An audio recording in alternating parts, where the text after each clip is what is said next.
Aroma T വിയുടെ എല്ലാ മാന്യ ശ്രോതാക്കൾക്കും വേഗം വരുന്ന കർത്താവായ യേശു ക്രിസ്തുവിന്റെ ധന്യതിരു നാമത്തിലെ വന്ദനത്തെയും സ്വാഗതത്തെയും അറിയിക്കുന്നു. അനുഗ്രഹീതവും മനോഹരമായ നല്ല നിമിഷങ്ങൾക്കായി, നല്ല ദിവസത്തിനായി ഞാൻ കർത്താവിന് സ്തോത്രം ചെയ്യുന്നു. അരോമ ടി വിയുടെ പ്രേക്ഷകരോടൊപ്പം അനുഗ്രഹിക്കപ്പെട്ട ജീവിതാനുഭവം, ദൈവം നടത്തിയ അത്ഭുതകരമായ വഴികളെയും കുറിച്ച് പങ്കുവെക്കേണ്ടതിന് നമ്മൾ ക്ഷണം സ്വീകരിച്ച ഇന്ന് നമ്മോടൊപ്പം ജോയിൻ ചെയ്തിരിക്കുന്നത് കർത്താവിൻ്റെ ദാസൻ പ്രിയ അഗസ്റ്റിൻ അവറുകളാണ്.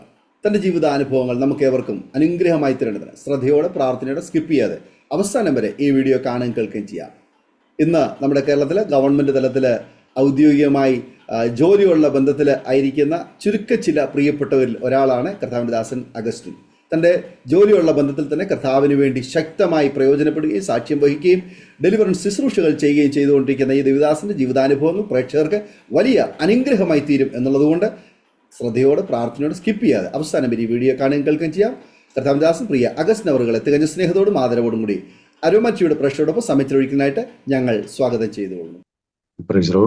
അരോമ ടിവിയുടെ എല്ലാ പ്രേക്ഷകർക്കും ദൈവനാമത്തിലുള്ള സ്നേഹവന്ദനത്തെ അറിയിക്കുന്നു. പ്രിയ ഡാനിയൽ പാസ്റ്ററെ, കർത്താവ് ഈ ഒരു ശുശ്രൂഷയിലേക്ക് ഏൽപ്പിച്ചിരിക്കുമ്പോൾ ഒത്തിരി പേർക്ക് അത് പുതിയൊരു അനുഭവം, മാനസാന്തരത്തിന് അനുഭവം എഴുന്നേ ഓർത്തും നന്ദി പറയുകയാണ്. ഇതിലേക്ക് എന്നെ ക്ഷണിച്ചതിനെ ഓർത്തും ഞങ്ങളെ ഓർത്തതിനെ ഓർത്തും കർത്താവിന്റെ നാമത്തിൽ നന്ദി അറിയിക്കുന്നു. കർത്താവ് ധാരാളമായി മിനിസ്ട്രി ശുശ്രൂഷകളെ അനുഗ്രഹിക്കട്ടെ.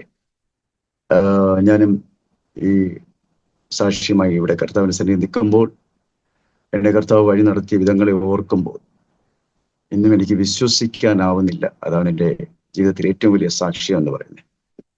എൻ്റെ ജനനത്തിലോ ഞാൻ വളർന്നു വന്ന സാഹചര്യത്തിലോ എൻ്റെ മുന്നോട്ടുള്ള വഴികളിലൊന്നും ഈ ഒരു ഭാഗം എനിക്കില്ലായിരുന്നു.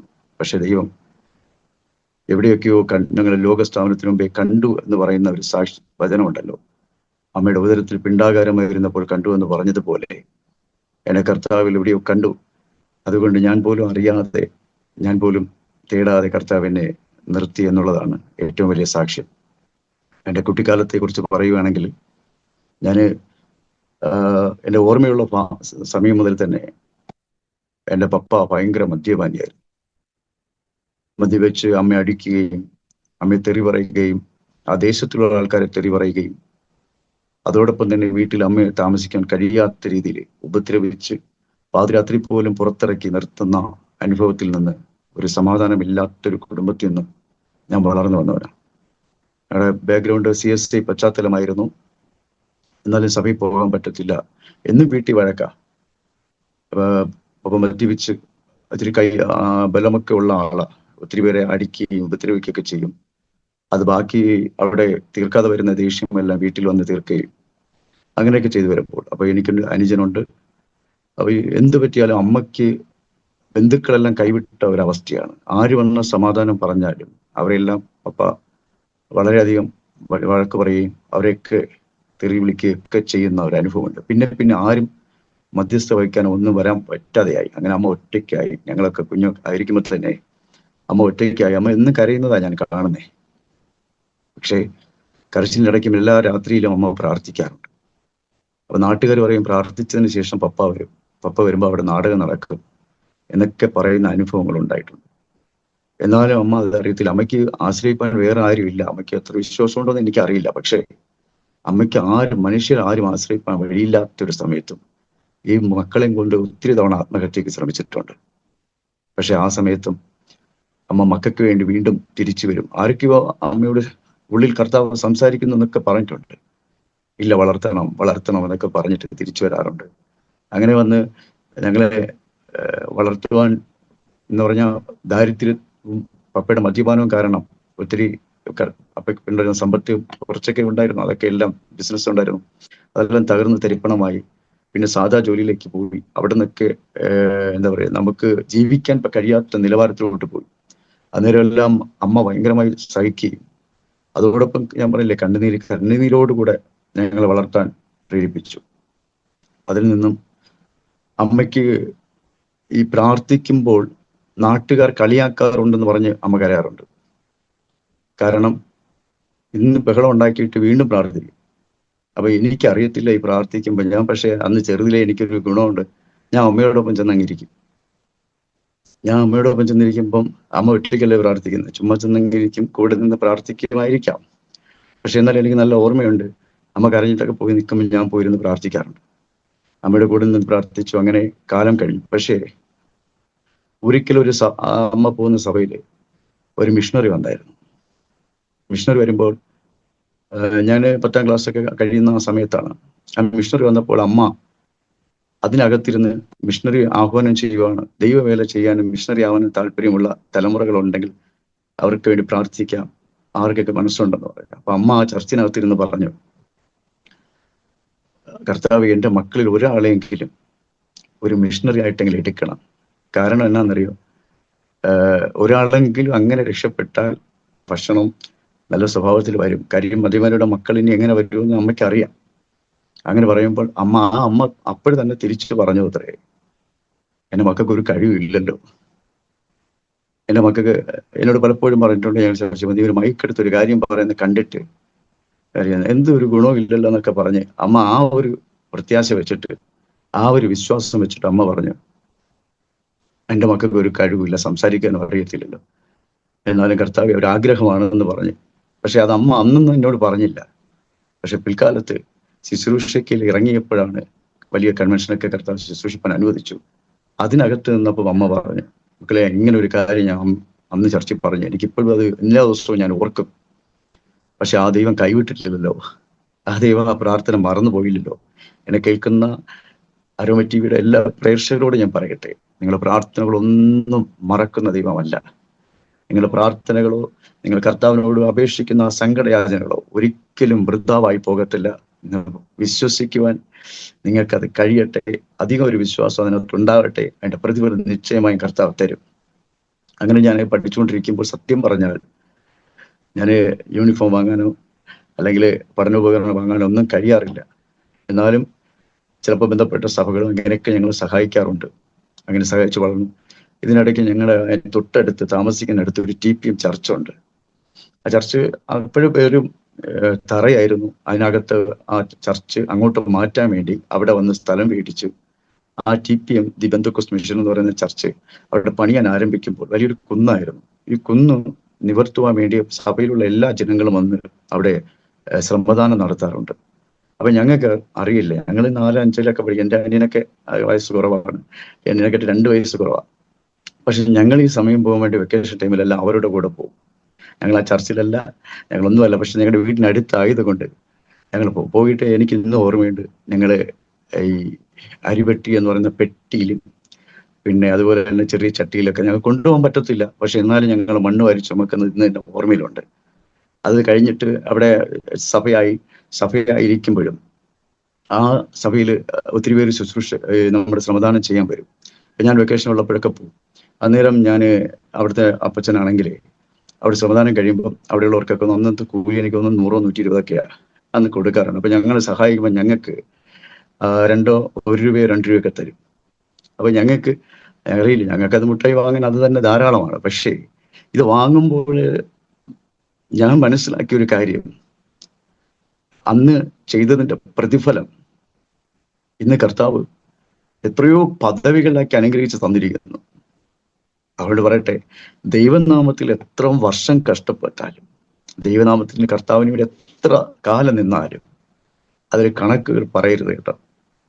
കർത്താവ് അത് തലമുറകളിലൂടെ ആയാലും തിരികെ തരുന്നത് കർത്താവ്. എനിക്ക് ഭയങ്കര സാക്ഷി ഉറപ്പാ അതിനുണ്ട്. അന്ന് അറിയത്തില്ല, അന്ന് ഞാനിങ്ങനെ നോക്കാം, അവർക്ക് അത്രയും ശമ്പളം കൊടുക്കും, ഞങ്ങൾക്ക് 1 രൂപ 2 രൂപ. പക്ഷെ ഞങ്ങളെ വിളിച്ചിട്ടല്ല പോകുന്നത്, ഞങ്ങളെ സഹായിക്കാൻ പോയതാണ്. അപ്പൊ അവർക്ക് കൊടുക്കുന്നതോടൊപ്പം ഞങ്ങൾക്ക് പിണങ്ങാതിരിക്കാൻ വേണ്ടി തരുന്നതാണ്. പക്ഷെ കർത്താവ് ആ മനസ്സിനെ എല്ലാം കണ്ടുവച്ചിരിക്കുന്ന ഒരു അപ്പനാണ്. ഞാൻ ഈ സാക്ഷി നിങ്ങൾ കഴിയുമ്പോൾ നിങ്ങൾക്ക് മനസ്സിലാകും അതിന്റെ പ്രതിഫലം എന്തായിരുന്നു കർത്താവ് തന്നതെന്ന്. ഞാൻ ഇന്ന് ഇപ്പോഴും പറയുന്നില്ല, ഞാൻ ഈ കുട്ടിക്കാലത്തെ കുറിച്ച് ഓർക്കുക. അന്നും എനിക്കറിയത്തില്ല പാസ്റ്റർ കർത്താവ് എനിക്ക് എന്ത് തരുമെന്ന്. അന്നും എനിക്ക് ആ ദേശത്തെക്കുറിച്ചോ ആ ബന്ധുമിത്രാദികളെ കുറിച്ചോ എനിക്ക് നല്ലൊരു സാക്ഷ്യമില്ല. ഞാൻ എപ്പോഴും ഇങ്ങനെ ഒറ്റപ്പെട്ട ഒരു മൂലയിലൊക്കെ അങ്ങനെ മാറി നിൽക്കുന്ന ഒരു പ്രകൃതമാണ്. അപ്പൊ എന്റെ ബന്ധുക്കളുടെ പോലും എൻ്റെ പേര് ചർച്ചയല്ല, എൻ്റെ പേര് അല്ല. അതിനകത്ത് ഞാൻ വിസിറ്റിംഗ് അവരുടെ ഗസ്റ്റായിട്ട് വീട്ടിൽ പോയാലും ഞങ്ങളുടെ അനിയന്മാരും ചേട്ടന്മാരൊക്കെ ഉണ്ടെങ്കിൽ ഞാൻ അവിടെ ഒന്നുമല്ല, ഞങ്ങൾ സൈലന്റാ. പക്ഷേ കാലം കഴിഞ്ഞു, ഞങ്ങൾ 10ാം ക്ലാസ്സിൽ വരെ എത്തി പഠനം വെച്ച് നിൽക്കുമ്പോൾ ഞങ്ങളൊരു 3 സഹോദരന്മാരാണ് ഒരുമിച്ച് ഇങ്ങനെ പഠിക്കാൻ പോകും. അപ്പോൾ ഈ 3 സഹോദരന്മാർക്കും ട്യൂഷനൊക്കെ ഉണ്ട്, 2 പേർക്കും ട്യൂഷനുണ്ട്. ഞാനാണെങ്കിൽ ട്യൂഷന് പോയിട്ട് ആദ്യ 2 മാസങ്ങളിൽ പോകും, പിന്നെ ഫീസ് കൊടുക്കാൻ പറ്റാത്തതുകൊണ്ട് പിന്നെ പോകാറില്ല. അങ്ങനെ ഇരിക്കും. അപ്പൊ എന്നോട് എൻ്റെ കൂട്ടുകാരന്മാർ പറയും, അപ്പൊ അവരൊക്കെ നല്ല പഠിക്കുന്നവരാണ്, ക്ലാസ്സിൽ നല്ല പഠിക്കുന്നവരാണ്. പക്ഷെ അന്നും അവരെന്നോട് പറയും, ഞങ്ങൾ 3 പേരായിട്ടാണ് പോകുന്നേ, നീ നല്ലോണം പഠിക്കണം, എന്നാൽ മാത്രമേ എന്ത് ചെയ്യാൻ പറ്റൂ, നമുക്ക് ജയിക്കാൻ പറ്റൂ. എന്നാൽ ചിലപ്പോൾ ഞാൻ ചില സമയങ്ങളിലൊക്കെ കുറച്ചൊക്കെ പഠിക്കും, എന്നാലും ആ റിസൾട്ടിൽ ജയിക്കാനുള്ള ആ ഒരു ആർജവൊന്നും അന്ന് പഠിത്തത്തിനില്ല. പക്ഷെ ഞാൻ പിന്നത്തെ അതാ, ഞാൻ അപ്പോഴൊന്നും ഈ പ്രാർത്ഥനകൾ ഞാൻ ഓർക്കാറില്ല കേട്ടോ. ഞാൻ ചെറുതിലേക്ക് പ്രാർത്ഥിക്കുന്ന പ്രാർത്ഥനകളോ പ്രാർത്ഥനയ്ക്ക് ഇരുന്നത് ഓർക്കാറില്ല. പക്ഷെ ഇന്ന് ശുശ്രൂഷയിലേക്ക് വന്നപ്പോഴാണ് എവിടെയൊക്കെ എന്നിൽ നന്മ ഉണ്ടായിരുന്നു എന്ന് ഞാൻ അന്വേഷിക്കുമ്പോൾ ഇങ്ങനെയുള്ള ഭാഗങ്ങൾ കർത്താവ് എനിക്ക് വെളിപ്പെടുത്തി തരും. അത് 2 കാര്യമാണ് ഞാൻ ഒന്ന് പറഞ്ഞത്. ഒന്ന്, അമ്മ പ്രാർത്ഥിക്കുമ്പോൾ ഞാൻ കൂടെ പോയിരിക്കാറുണ്ട്. ചിലപ്പോൾ അനിയൻ വന്നില്ലെങ്കിൽ ഞാൻ പോയിരിക്കാറുണ്ട്, അതിന് പ്രാർത്ഥിക്കും, അത് കർത്താവ് കണ്ടു. 2, ഞാൻ പറഞ്ഞു, നമ്മുടെ അവിടെ ഒരു പെന്തക്കോസ്റ്റൽ ചർച്ച് വന്നു. ആ ചർച്ചിനകത്ത് ഞാൻ പോലും അറിയാതെ, ഞങ്ങളെ പോലും അറിയിക്കാതെ കർത്താവ് അവിടെ കൊണ്ട് കയറ്റി. അവരാമയും പറഞ്ഞാട്ടെ, അതിനകത്ത് കർത്താവ് കൊണ്ട് കയറ്റി അവിടെ നമ്മുടെ സമാധാനം ചെയ്യിപ്പിച്ചു, അവരോട് കൂടെ നിർത്തി. അത് കർത്താവിന്റെ പദ്ധതിയായിരുന്നു. അതിൽ പെന്തക്കോസ്റ്റ് ചർച്ചിൽ കൂടെ ഒരു ഭാഗം കൂടി എനിക്ക് പറയാനുള്ളത്, ആ ചർച്ചിൽ പിന്നെ അവസാനം തമിഴ് പാസ്റ്റർമാർ വരും. തമിഴ് പാസ്റ്റർമാർ വരുന്നപ്പോൾ അന്ന് ഇല്ലണ്ടിൽ കത്തെഴുതുന്ന കാലമായിരുന്നു. അപ്പൊ മലയാളം എഴുതാൻ അറിയുന്നുള്ളവർ അവിടെ ചുറ്റുപാടൊക്കെ നോക്കുമ്പോൾ അവർ പറയാം, ഇവൻ എഴുതുമെന്ന് പറഞ്ഞ ഒരു പാസ്റ്റർ എന്നെ അടുത്ത് അന്വേഷിച്ച് വന്നു. വന്നിട്ട് പറഞ്ഞു, എനിക്ക് 2-3 സഭകളിൽ മലയാള കത്തെഴുതണം, വരണമെന്ന് പറഞ്ഞു. അപ്പൊ ഞാൻ പറഞ്ഞു, അത് വരാം, കുഴപ്പമില്ല എന്ന് പറഞ്ഞു. അങ്ങനെ ഞങ്ങൾ ഇടയ്ക്ക് പോയി അവിടെ പാസ്റ്റർക്ക് ഇങ്ങനെ മലയാളത്തിൽ കത്തൊക്കെ എഴുതി കൊടുക്കും. അപ്പോൾ എന്ത് കരുതലാണെന്ന് നോക്കണം കർത്താവിനെ ഒരു പദ്ധതിയിലേക്ക് കൊണ്ടുവരുന്ന ഒരു വ്യക്തിയെക്കുറിച്ചുള്ള കർത്താവിന്റെ പ്ലാൻ. പക്ഷെ എനിക്കങ്ങനെ വിശ്വാസമില്ല. അവിടെ ഞങ്ങൾ ആരാധനയ്ക്ക് പോകത്തില്ല, അവിടെ പോയിട്ടില്ല എന്ന് ഞങ്ങൾ പറയുന്നില്ല. പക്ഷെ എന്തെങ്കിലും ഇതൊക്കെ വരുമ്പോൾ ചിലപ്പോൾ അവർ ഞങ്ങളെ വിളിക്കും, അങ്ങനെ ഞങ്ങൾ പോകാറുണ്ട്. പക്ഷെ അല്ലാതെ ഒരു ആരാധനയ്ക്ക് പോകാറില്ല. പിന്നെ ഞങ്ങൾ CSIയിലൊക്കെ പോകുന്നത്. പക്ഷെ ദൈവം അവിടെയെല്ലാം കരുതി വിശ്വസ്തനാക്കി കർത്താവ് നിർത്തി എന്നുള്ളതാണ് സത്യം. അവിടെ ഞാൻ പറഞ്ഞില്ലേ പഠിക്കാൻ പോകുന്ന കാര്യം, പഠിക്കാൻ പോയപ്പോൾ 3 സഹോദരർ പോകുന്നു. അവരെന്നോട് എപ്പോഴും ഇങ്ങനെ പറയാറുണ്ട്. പക്ഷെ ഞാൻ പ്രാർത്ഥിക്കുമ്പോൾ എൻ്റെ വൈകിട്ടുള്ള പ്രാർത്ഥനകൾ ഇങ്ങനെയായിരുന്നു, കർത്താവേ, അവർ 2 പേരും പഠിക്കുന്നവരാണ്, അവർ നല്ല കഴിവുള്ളവരാണ്, അവർ ജയിപ്പിക്കണം, അതോടൊപ്പം എന്നെയും കൂടെ ജയിപ്പിക്കണേ എന്ന് പ്രാർത്ഥിക്കുവാൻ ഞാൻ സ്ഥിര പ്രാർത്ഥനകൾ അങ്ങനെ. അവർ യോഗ്യതയുള്ളവരാണ്, കഴിവുള്ളവരാണ്, അവർ ജയിപ്പിക്കുമ്പോൾ എന്നെയും കൂടെ എൻ്റെ കൂടെ ജയിപ്പിക്കണേ, അതെന്റെ പ്രാർത്ഥന. പക്ഷെ ഞാൻ പിൽക്കാലത്തിൽ ശുശ്രൂഷിക്കുമ്പോഴെല്ലാം ഓർത്ത്, കർത്താവേ, അതെന്ത് കൃപയുള്ള ഒരു പ്രാർത്ഥന. ഞാൻ 15 വയസ്സുള്ളപ്പോൾ പ്രാർത്ഥിച്ച ഒരു പ്രാർത്ഥനയുടെ കാര്യമാണ് പറയുന്നത്. നമ്മൾ എത്ര പേര് അങ്ങനെ ചെയ്യുന്നെന്ന് എനിക്കറിയത്തില്ല. പക്ഷേ ഇത് കേൾക്കുന്ന, സാക്ഷ്യം കേൾക്കുന്ന നിങ്ങളിൽ അങ്ങനെയുള്ള പ്രാർത്ഥനകൾ ഉണ്ടാവട്ടെ എന്ന് ഞാൻ മനസ്സുകൊണ്ട് ആഗ്രഹിക്കുന്നു. കാര്യം കർത്താവ് സത്യമായിട്ട് ഇങ്ങനെയുള്ള പ്രാർത്ഥനകൾ ആഗ്രഹിക്കുന്നു. പ്രത്യേകിച്ച് ശുശ്രൂഷ നിൽക്കുന്നവർ, പ്രത്യേകിച്ച് ഉപജീവനത്തിൽ നിൽക്കുന്നവരൊക്കെ കർത്താവ് കഴിവുള്ളവരെല്ലാം ശുശ്രൂഷിച്ചോട്ടെ, അതിനകത്ത് എന്നെയും കൂടെ ഒന്ന് നിർത്തിക്കണേ, വീഴാതെ വന്ന് നിൽക്കാൻ. എത്രയോ ഹല്ലേലൂയ കൃപയുള്ളവരും ഹല്ലേലൂയ കഴിവുള്ളവരും കർത്താവ് തിരഞ്ഞെടുക്കുന്ന അധികാരമുള്ളവരൊക്കെ ഉണ്ടല്ലോ. അതിനകത്ത് കർത്താവ് എന്നെയും കൂടെ ഒന്ന് നിർത്തിക്കോണമെന്ന് പ്രാർത്ഥിക്കുവാൻ കഴിയുമെങ്കിൽ അതാ ഏറ്റവും വലിയ പ്രാർത്ഥന എന്ന് ഞാൻ വിശ്വസിക്കുന്നു. കാരണം ഇതിനകത്തൊരു സുവിശേഷം എന്ന് പറയുമ്പോൾ, ഈ കർത്താവിനെ യേശുക്രിസ്തുവിനെ ഒറ്റിക്കൊടുക്കുവാൻ പുറത്തുനിന്ന് ആളെ എടുത്തില്ല. യേശുക്രിസ്തുവിനെ ഒറ്റുവാൻ അകത്തുനിന്ന് തന്നെ 12 പേരിൽ നിന്ന് ഒരാളെ എടുത്തു. അതുപോലെ തന്നെ യേശുക്രിസ്തുവിനെ 3 പ്രാവശ്യം തള്ളിപ്പറയുവാൻ പുറത്തുനിന്ന് ആളെ എടുത്തില്ല, അതിനകത്ത് നിന്ന് എടുത്തു. പത്രോസിനെ തിരഞ്ഞെടുത്തെങ്കിൽ നമുക്ക് എപ്പോഴും പ്രശ്നങ്ങളാണ്. എപ്പോഴും നമ്മൾ എന്ത് ചെയ്യാൻ, നമ്മൾ മാനുഷികമായിട്ടൊക്കെ പുറകോട്ട് പോകേണ്ട സാഹചര്യങ്ങളുണ്ട്. പക്ഷെ ഇത് കേൾക്കുമ്പോൾ ഓർത്തോണം, അവരെല്ലാം നിന്നോട്ടെ, അതോടൊപ്പം നമ്മെ നിൽക്കണമേ എന്ന് പ്രാർത്ഥിക്കുമ്പോൾ ഞാൻ ഉറപ്പോടെ വിളിച്ചു പറയും, അവരെക്കാട്ടിൽ ഉയർത്തി നിർത്തുന്ന ഒരു കർത്താവുണ്ട്. ആമേൻ. അങ്ങനെ എൻ്റെ വിദ്യാഭ്യാസ മേഖലയ്ക്കകത്ത് ഞാൻ പഠിച്ചുകൊണ്ടിരിക്കുമ്പോൾ SSLC റിസൾട്ട് വന്നപ്പോൾ ഞാൻ ജയിക്കുകയുണ്ടായി. അങ്ങനെ അതിനുശേഷമാണ് ശരിക്കും എൻ്റെ ജീവിതത്തിൽ കുറെ മാറ്റങ്ങൾ ഉണ്ടാവുന്നു. പിന്നെ ഞാനത് വിദ്യാഭ്യാസ മേഖലയിലോട്ട് അടുത്ത സ്റ്റെപ്പുകൾ വെച്ച് പോകുമ്പോഴും, ഞാൻ +2ലേക്ക് പഠിക്കാൻ വരുമ്പോൾ ഞാൻ ടാപ്പിങ്ങിന് പോയിട്ട് പഠിക്കുന്ന ഒരു വ്യക്തിയാണ്. റബ്ബർ ടാപ്പിങ്ങിന് പോയിട്ട് പഠിക്കാറുണ്ട്. ഫീസൊക്കെ ഞാൻ ചിലപ്പോൾ ഞാൻ പോയി ജോലി ചെയ്തിട്ടൊക്കെ, ഞാൻ ജോലി ചെയ്ത് വെക്കേഷന് ജോലി ചെയ്ത് അങ്ങനെയൊക്കെയാണ് ഞാൻ കൊടുക്കാറുള്ളത്. അന്നേരം ഞാൻ കൊമേഴ്സ് ബാച്ചാണ് എടുത്തത്. അന്നേരം ഞാൻ പഠിച്ചുകൊണ്ടിരിക്കുമ്പോൾ അവിടെ അക്കൗണ്ടൻസി പഠിപ്പിക്കുന്ന ഒരു സാറുണ്ട്. ഭയങ്കര സ്ട്രിക്റ്റ് ആണ്, ഭയങ്കര അടിയാണ്. നമ്മുടെ എപ്പോഴും പഠിക്കുമ്പോൾ എണീപ്പിച്ചും കുരിച്ചു നിർത്തിയൊക്കെ പഠിപ്പിച്ച് അങ്ങനെ പഠിപ്പിക്കുന്ന ഒരു മാഷാണ്. അപ്പൊ ഒരു ദിവസം ഞാൻ കത്തിയുമായിട്ട്, അതായത് റബ്ബർ വെട്ടുന്ന കത്തിയും ടാപ്പിംഗ് കത്തിയുമായിട്ട് പോകുന്നത് ആ സാർ എന്നെ കണ്ടു. അപ്പൊ എന്നോട് അതൊരു ഭയങ്കര ദേഷ്യമായിരുന്നു. കാര്യം ഞാൻ സാധാ ഓർഡിനറി സ്കൂളിൽ പഠിച്ച് ആവറേജ് ഒരു വിജയം മാത്രമേ എനിക്ക് കിട്ടിയുള്ളൂ. അപ്പോൾ കൊമേഴ്സ് എടുക്കുന്ന എല്ലാം നല്ല കോൺവെന്റിലൊക്കെ പഠിച്ച നല്ല മിടുക്കരായിട്ടുള്ള ഇംഗ്ലീഷ് മീഡിയം പഠിച്ച കുഞ്ഞുങ്ങളൊക്കെ വന്നൊക്കെ പയനകത്ത് ഞങ്ങളൊക്കെ എന്തെങ്കിലും സ്ട്രഗിൾ ചെയ്യാൻ പാടായിരുന്നു സത്യത്തിൽ. പക്ഷെ ഈ സാറ് ഒരു ദിവസം എന്നെ ഇത് കണ്ടതിന് ശേഷം, ഞാൻ കണ്ടില്ല എന്നെ കണ്ട കാര്യം, പക്ഷെ അതിനുശേഷം സാർ എന്നോട് എല്ലാം പഠിച്ചു പറഞ്ഞിട്ടിരിക്കാൻ പറയും. മറ്റുള്ളവർക്ക് കൊടുക്കുന്ന ശിക്ഷകൾ കഠിനമാണെങ്കിൽ എനിക്ക് കഠിനമായ ശിക്ഷയെക്കാട്ടിലുപരി എന്നോട് അത് പഠിച്ചു കഴിഞ്ഞിട്ടേ ഇരിക്കാവൂ എന്ന് പറയുന്ന ഒരു ശീലമുണ്ടായി. അന്നേരം ഞാൻ വിചാരിച്ചു എന്നോട് ഇത്തിരി ദേഷ്യമാണെന്ന് വിചാരിച്ചു. പക്ഷെ മറ്റുള്ളവരെക്കാട്ടിലും വ്യത്യസ്ത തരത്തിലാണ് എന്നെ കാണുന്നത്. പക്ഷെ പിന്നീട് ഒരു സമയത്ത് ആ സാർ എന്നോട് പറഞ്ഞു, ഷോപ്പിങ്ങിന് പോകും അല്ലേ? ഞാൻ പറഞ്ഞു അതെ സാറേ ഞാൻ പോവും. ഞാനൊരു ദിവസം കണ്ടായിരുന്നു പറഞ്ഞു. അങ്ങനെ കണ്ടതുകൊണ്ട് ശരിക്കും പറഞ്ഞാൽ ഞാൻ തോക്കേണ്ട വിഷയങ്ങളിലൊക്കെ ജയിക്കാൻ കാരണം ഇങ്ങനെയൊക്കെയുള്ള സാറന്മാരൊക്കെയാ. ഇതുപോലെ എന്നെ അങ്ങനെയൊക്കെ വഴി നടത്തുന്ന ഇടങ്ങൾ ദൈവം കർത്താവ് ഒരുപാട് എനിക്ക് തന്നു. അതുപോലെ തന്നെ ഞാന് ഒരു ദൈവശബ്ദം കേൾക്കുവാൻ ഇടയാകുന്നത്, ഞാൻ ജയിച്ചു, അങ്ങനെ ഇതൊക്കെ കഴിഞ്ഞു, ഡിഗ്രിക്ക് പോകാനിടയായി. പിന്നെ ഞങ്ങൾ IT സർവേ എന്ന് പറയുന്ന കോഴ്സ് കഴിഞ്ഞു. ഇതെല്ലാം ദൈവം കൃപയാൽ എന്നെ നടത്തിയതിനു ശേഷം ഞാൻ 2 മാസത്തെ ഒരു സെയിൽസിന് വേണ്ടി നമ്മുടെ ശബരിമലയിൽ ഒരു ഷോപ്പിൽ നിൽക്കാൻ വേണ്ടി ഞാൻ പോവുക. ഞാൻ പോകുന്നതിനകത്ത് അതിന് ഈ ID കാർഡൊക്കെ എടുത്തിട്ടാണ് ഞാൻ പോകുന്നത്. 2 മാസം അവിടെ നിന്ന് സെയിൽസ് ചെയ്യണം. ഞങ്ങൾ കൂട്ടുകാരോടൊപ്പം എല്ലാവരും കൂടെ അങ്ങ് പോവുകയാണ്. അവിടെ നിന്ന് ഈ 18ാം പടി എന്ന് പറയുന്ന ആ ഭാഗത്ത് അവിടെ ഒരു ജെന്റിൽ, അതായത് നമ്മുടെ സൺഷെയ്ഡിന്റെ മുകളിൽ കിടന്ന് ഉറങ്ങുമ്പോൾ നമുക്കറിയാം അവിടുത്തെ അന്തരീക്ഷമൊക്കെ നമുക്ക് അറിയാം, വാർത്താ മാധ്യമങ്ങളിലൂടെയൊക്കെ നമ്മൾ കേട്ടിട്ടുണ്ട്. പക്ഷെ അവിടെ നിൽക്കുമ്പോഴാണ് എന്നോട് കർത്താവിനോട് ആദ്യമായി ജീവിതത്തിൽ സംസാരിക്കുന്നത്. ഹല്ലേലൂയ. സംസാരിക്കാൻ നിനക്കിവിടെ എന്താ കാര്യം എന്നാ ചോദിക്കുന്നത്. നീ ഇവിടെ നിന്ന് ഇറങ്ങണം എന്ന് പറയുന്നു. അപ്പൊ എനിക്കും സ്പഷ്ടമായി മനസ്സിലായി അത് കർത്താവിന്റെ സംസാരമാണ്. അന്ന് എനിക്കറിയത്തില്ല, ഞാനൊരു റീസൺ പറഞ്ഞു. എനിക്ക് 2-3 ദിവസം കഴിഞ്ഞപ്പോൾ അവിടെ നിൽക്കാൻ പറ്റുന്നില്ല. 3-4 ദിവസം ഞാൻ ചോദിച്ചിട്ട് അവിടെ നിന്ന് ഇറങ്ങുകയാണ്. അപ്പൊ വന്ന് എന്നെ കൊണ്ടുപോയവർക്കെല്ലാം ബുദ്ധിമുട്ടായി. പക്ഷേ ദൈവശബ്ദം സ്പഷ്ടമായിരുന്നു, നീ ഇവിടെ നിൽക്കേണ്ടവനല്ല എന്ന് പറയുന്ന ഒരു ദൈവശബ്ദം.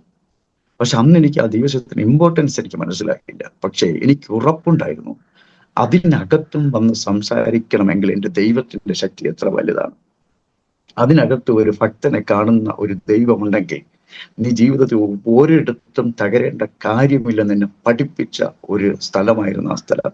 ഇന്ന് ഞാൻ ഇത് കേൾക്കുന്ന നിങ്ങളോട് ഞാൻ കൈമാറട്ടെ, ഏത് സാഹചര്യത്തിൽ നിന്നാലും ദൈവം നിങ്ങളെ മറക്കുന്ന ദൈവമല്ല. ഏത് സാഹചര്യത്തിനകത്തും നിങ്ങളെ കരുതുന്ന ഒരു ദൈവമുണ്ട്. അതുകൊണ്ട് വചനം പറഞ്ഞു, ഹൃദയം നുറുങ്ങിയവർക്ക് യഹോവ സമീപസ്ഥൻ, മനസ്സ് തകർന്നവരെ താങ്ങുന്നു. നിങ്ങൾ നുറുങ്ങുന്ന അവസ്ഥയിൽ നിൽക്കുന്നെങ്കിൽ ഓർത്തോണം, കർത്താവ് നിങ്ങളുടെ അടുക്കൽ തന്നെ ഉണ്ട്. ഒന്നുകൂടെ വിശ്വസിക്കുക, ഒന്നുകൂടെ പ്രാർത്ഥിക്കുക, അതിനെ മുറുകെ പിടിക്കുക, നിങ്ങളുടെ ജീവിത സാഹചര്യങ്ങൾ മാറട്ടെ. ആമേൻ. അത് കേട്ടോടെ ഞാൻ ഇറങ്ങി വന്നു. സത്യം പറഞ്ഞാൽ ആ ഇറങ്ങി വരവ് കർത്താവിന്റെ ഒരു പ്ലാനിലേക്കുള്ള ഇറങ്ങി വരവാണ്. ഏലിയാവിനെ വിളിച്ചു പുറപ്പാടുണ്ടെന്ന് പറയുന്നത് പോലെ കർത്താവിനെ വിളിച്ചു.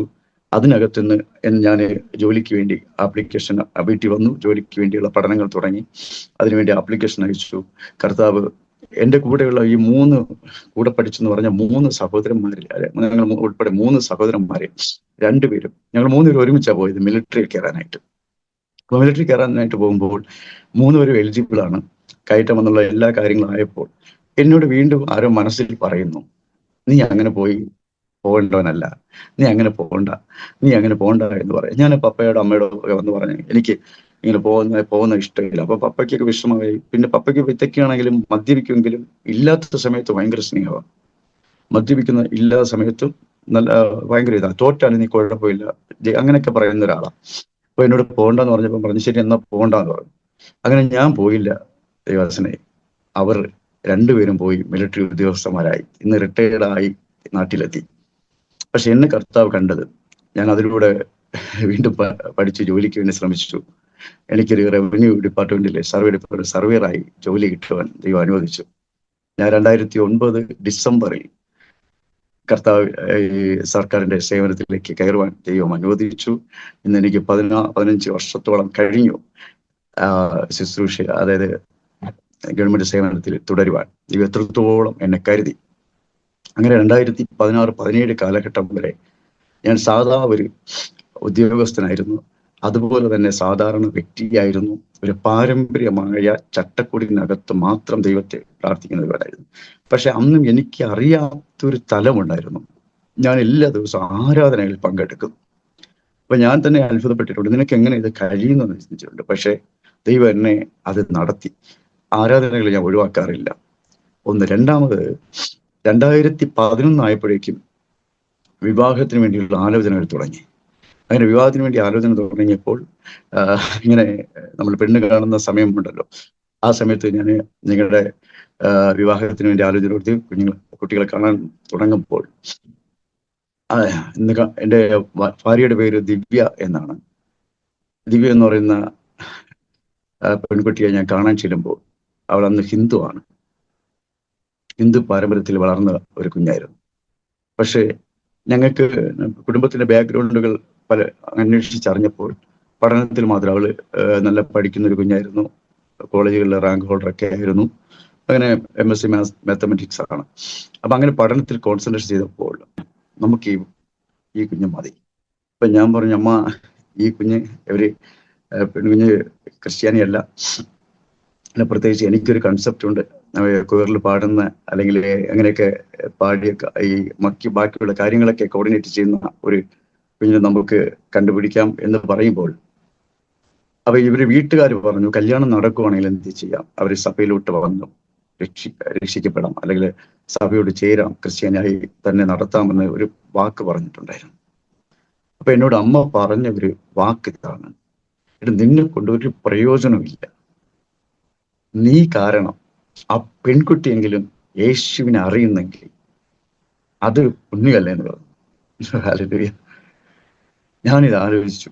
സത്യത്തിൽ ഞാൻ ജോലി ഉണ്ടെങ്കിലും അന്ന് എന്നെ കൊണ്ട് ഒരു പ്രയോജനമില്ല. ഞാൻ ഒരു വാക്കുപോലും മൈക്കിൽ സംസാരിക്കത്തില്ല, ഞാൻ പുറത്ത് അങ്ങനെ വലിയ മിണ്ടത്തില്ല. അങ്ങനത്തെ ഒരുവനെ ഞാൻ ആലോചിച്ചപ്പോൾ നിനക്ക് ഒരാളെങ്കിലും ക്രിസ്തുവിലേക്ക് കൊണ്ടുവരാൻ കിട്ടുന്ന ഏക സാധ്യത ഇത് മാത്രമേ ഉള്ളൂ. പ്രസംഗിക്കുന്ന പാട്ട് ഒന്നും ഒരു കാര്യം ചെയ്തിട്ടില്ല, എനിക്ക് പറ്റത്തില്ല എന്ന് നമുക്കറിയാമല്ലോ. ഞാൻ അങ്ങനെ വെച്ചപ്പോൾ ശരിയാ, ഒരാളെങ്കിലും എന്ത് ചെയ്യാം, യേശുവിന്റെ അടുക്കലേക്ക് കൊണ്ടുവരാം. കാര്യം ജീവനുള്ള ദൈവത്തെ തിരിച്ചറിയാമുണ്ട്. ഞാനത് പ്രാർത്ഥിച്ചു. അങ്ങനെ വീട്ടുകാരോട് സമ്മതം പറഞ്ഞു, എന്നാ ശരി അങ്ങനെ ആയിക്കോട്ടെ എന്ന് പറഞ്ഞു. അങ്ങനെ എൻ്റെ ജീവിതത്തിൽ അങ്ങനെ ഒരു മാറ്റം സംഭവിച്ചു. അങ്ങനെ ഞങ്ങളുടെ വിവാഹം കഴിഞ്ഞു. 2011 ജൂൺ 11 ഞങ്ങളുടെ വിവാഹം കഴിഞ്ഞു. ഞങ്ങൾ വീട്ടിലേക്ക് വന്നു. അപ്പോൾ അവള് പൊട്ടിടുന്ന ശീലമുണ്ടായിരുന്നു, ചന്ദനം വെക്കുന്ന ശീലമുണ്ടായിരുന്നു. അപ്പൊ ഞാൻ പറഞ്ഞു, നിനക്ക് എന്ത് വേണമെങ്കിലും ചെയ്യാം, പക്ഷേ നമ്മുടെ യേശു ചില കാര്യങ്ങളിൽ എളിമപ്പെടാനും ചില കാര്യങ്ങളിൽ വിട്ടുവരാനും ചിലത് മാതൃകയായിട്ട് ദേശത്തെ കാണിക്കാനും ആഗ്രഹിക്കുന്ന ഒരു ദൈവമാണ് നമ്മുടെ ദൈവം. അപ്പൊ നമ്മുടെ മനസ്സിൽ ആഗ്രഹങ്ങൾ ഉണ്ടാവും, പക്ഷേ അത് നമ്മൾ സാക്ഷ്യമുള്ള ആഗ്രഹങ്ങളായിരുന്നാൽ ദൈവം നമ്മെ മാനിക്കും എന്ന് ഞാൻ പറയുകയുണ്ടായി. അങ്ങനെ ഞങ്ങൾ ആദ്യ ദിവസം തന്നെ, റിസപ്ഷൻ കഴിയുന്ന ദിവസം തന്നെ കൈകൾ കോർത്തിരുന്ന് പ്രാർത്ഥിച്ചു. ഞങ്ങളുടെ ജീവിതത്തിലേക്കുള്ള വാതിലുകൾ, അന്ന് അവള് അത്ര ഇല്ല, പള്ളി ചർച്ചിൽ കണ്ടിട്ടുണ്ട്, പിന്നെ അന്നത്തെ പാരമ്പര്യമായിട്ടുള്ള സഭയോട് ചേർന്ന് നിൽക്കേണ്ട ഉടമ്പടികൾ ചെയ്തിട്ടുണ്ട് എന്നുള്ളതല്ലാതെ മറ്റൊന്നും അറിയത്തില്ല. പക്ഷെ ഞങ്ങൾ അന്ന് കരം കോർത്തിരുന്ന് ഞങ്ങൾ പ്രാർത്ഥിച്ചു, കർത്താവ് ഞങ്ങൾ ദാമ്പത്യ ജീവിതം തുടങ്ങുകയാണ്, കർത്താവ് തന്നെയാണ് മുന്നിൽ നിൽക്കേണ്ടത്.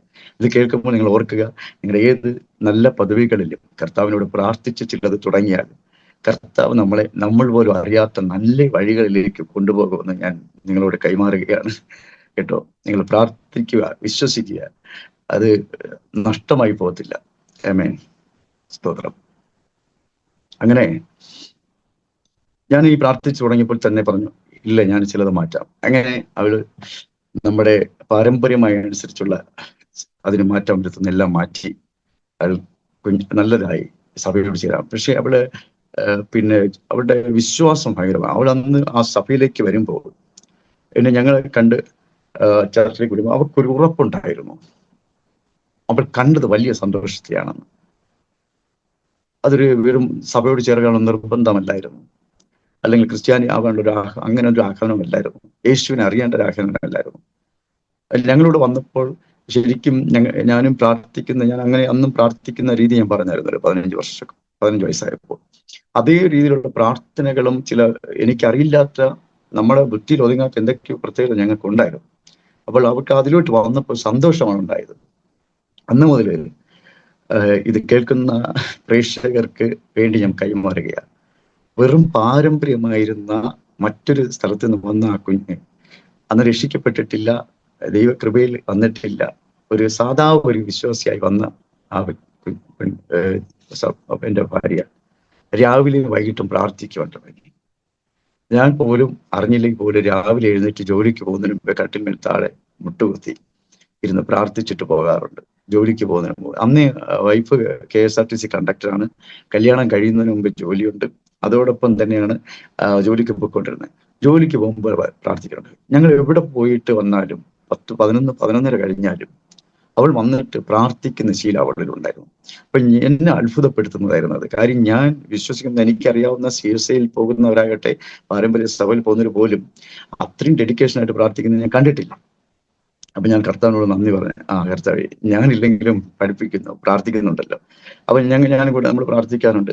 സത്യം പറഞ്ഞാൽ ഞാൻ ഇന്ന് നിൽക്കുന്നതിന്റെ ഒരു അടിസ്ഥാനം ചിലപ്പോൾ അവളുടെ ആ നിഷ്കളങ്കമായ പ്രാർത്ഥനയായിരിക്കും. അവർക്ക് അറിയത്തില്ല എന്താണെന്ന്, പക്ഷെ അതിൽ വെച്ചിട്ട് അവർ പ്രാർത്ഥിക്കാറുണ്ടായിരുന്നു. ഇന്നും കർത്താവിൽ പ്രാർത്ഥനയിലും ശുശ്രൂഷയിലും ഞങ്ങളുടെ കൂടെ എപ്പോഴും എൻ്റെ കുടുംബമുണ്ട്. എൻ്റെ മക്കൾ തന്നെയാണ് ഞങ്ങളുടെ ശുശ്രൂഷ വർഷിപ്പ് ചെയ്യുന്നത്. അവർക്ക് അറിയാവുന്നത് പോലെ, നല്ല രീതിയല്ല എന്നറിയില്ല, അവർക്ക് അറിയാവുന്ന പോലെ കർത്താവിൽ വർഷിപ്പ് ചെയ്ത് കർത്താവിൽ നടത്തുന്നു. അങ്ങനെ എൻ്റെ ജീവിതം അവിടെ വെച്ച് ഇങ്ങനെ നടന്നുകൊണ്ട് പോകുമ്പോൾ ഞാൻ കുടുംബമായി എനിക്ക് 2 തലമുറകളെ കർത്താവ് തന്നു. ഒരാള് മൂത്തയാൾ 8ാം സ്റ്റാൻഡേർഡിൽ പഠിക്കുന്നു. പേര് അദിൻ അഗസ്റ്റിൻ എന്നാണ്. രണ്ടാമത്തെ ആള് 4ാം സ്റ്റാൻഡേർഡിൽ പഠിക്കുന്നു. ആരോൺ അഗസ്റ്റിൻ എന്നാണ്. അങ്ങനെ 2 മക്കളെ തന്നു. 4ാം ക്ലാസ്സിൽ പഠിക്കുന്നു. ഞങ്ങളുടെ കുടുംബം ഇങ്ങനെ പോകുമ്പോൾ എനിക്ക് മനോഹരമായൊരു ദൈവം ഒരു വീട് വെക്കാൻ അനുവദിച്ചു. എനിക്ക് വാഹനങ്ങളെ തന്നു. അങ്ങനെ എല്ലാ നന്മകളെയും തന്നു. അങ്ങനെ ഇരിക്കുമ്പോൾ ഞാൻ എൻ്റെ പ്രാർത്ഥനയുടെ അകത്ത് ഞാൻ കർത്താവിനോട് പ്രാർത്ഥിക്കുമ്പോൾ എന്നോട് കൈമാറ്റം ഇങ്ങനെ നടത്തി. കർത്താവേ, ഇനി ഞാൻ എന്തിനു വേണ്ടിയാണ് പ്രാർത്ഥിക്കുന്നത്? ശ്രദ്ധിക്കണം, ഞാൻ എന്ത് വിഷയത്തിന് വേണ്ടിയാണ് പ്രാർത്ഥിക്കുന്നത്?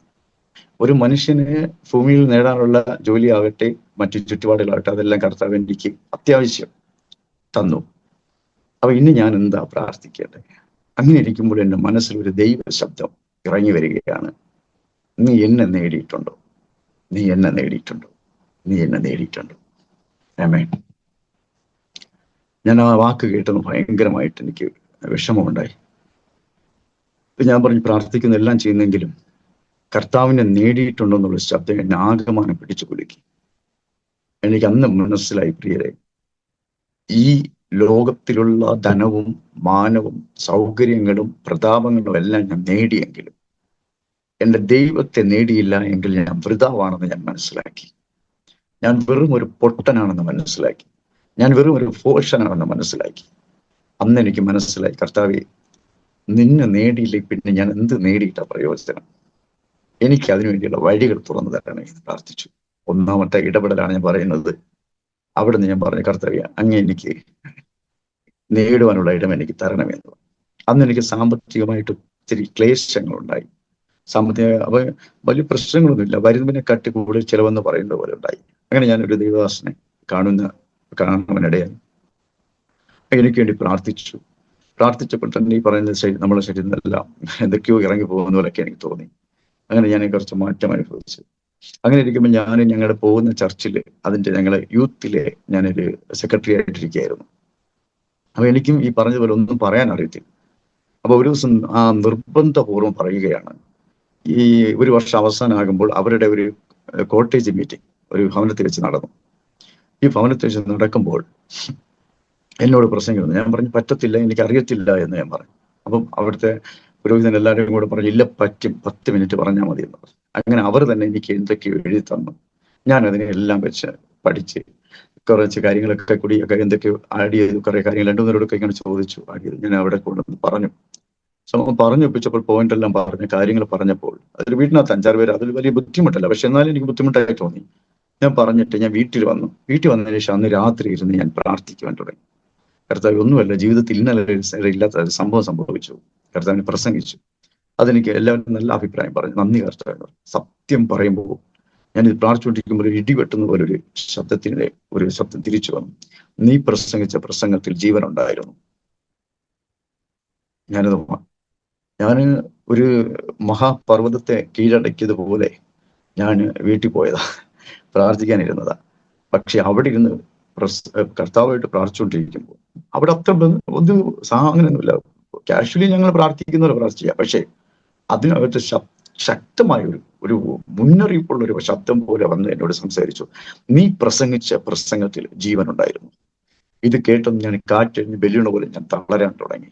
ഞാൻ അവിടെ ഇരുന്ന് തളർന്നിട്ട് പറഞ്ഞു, കർത്താവേ, ഞാൻ പ്രസംഗിച്ച പ്രസംഗത്തിൽ ജീവനില്ലായിരുന്നു, എനിക്ക് ഉറപ്പുണ്ട്.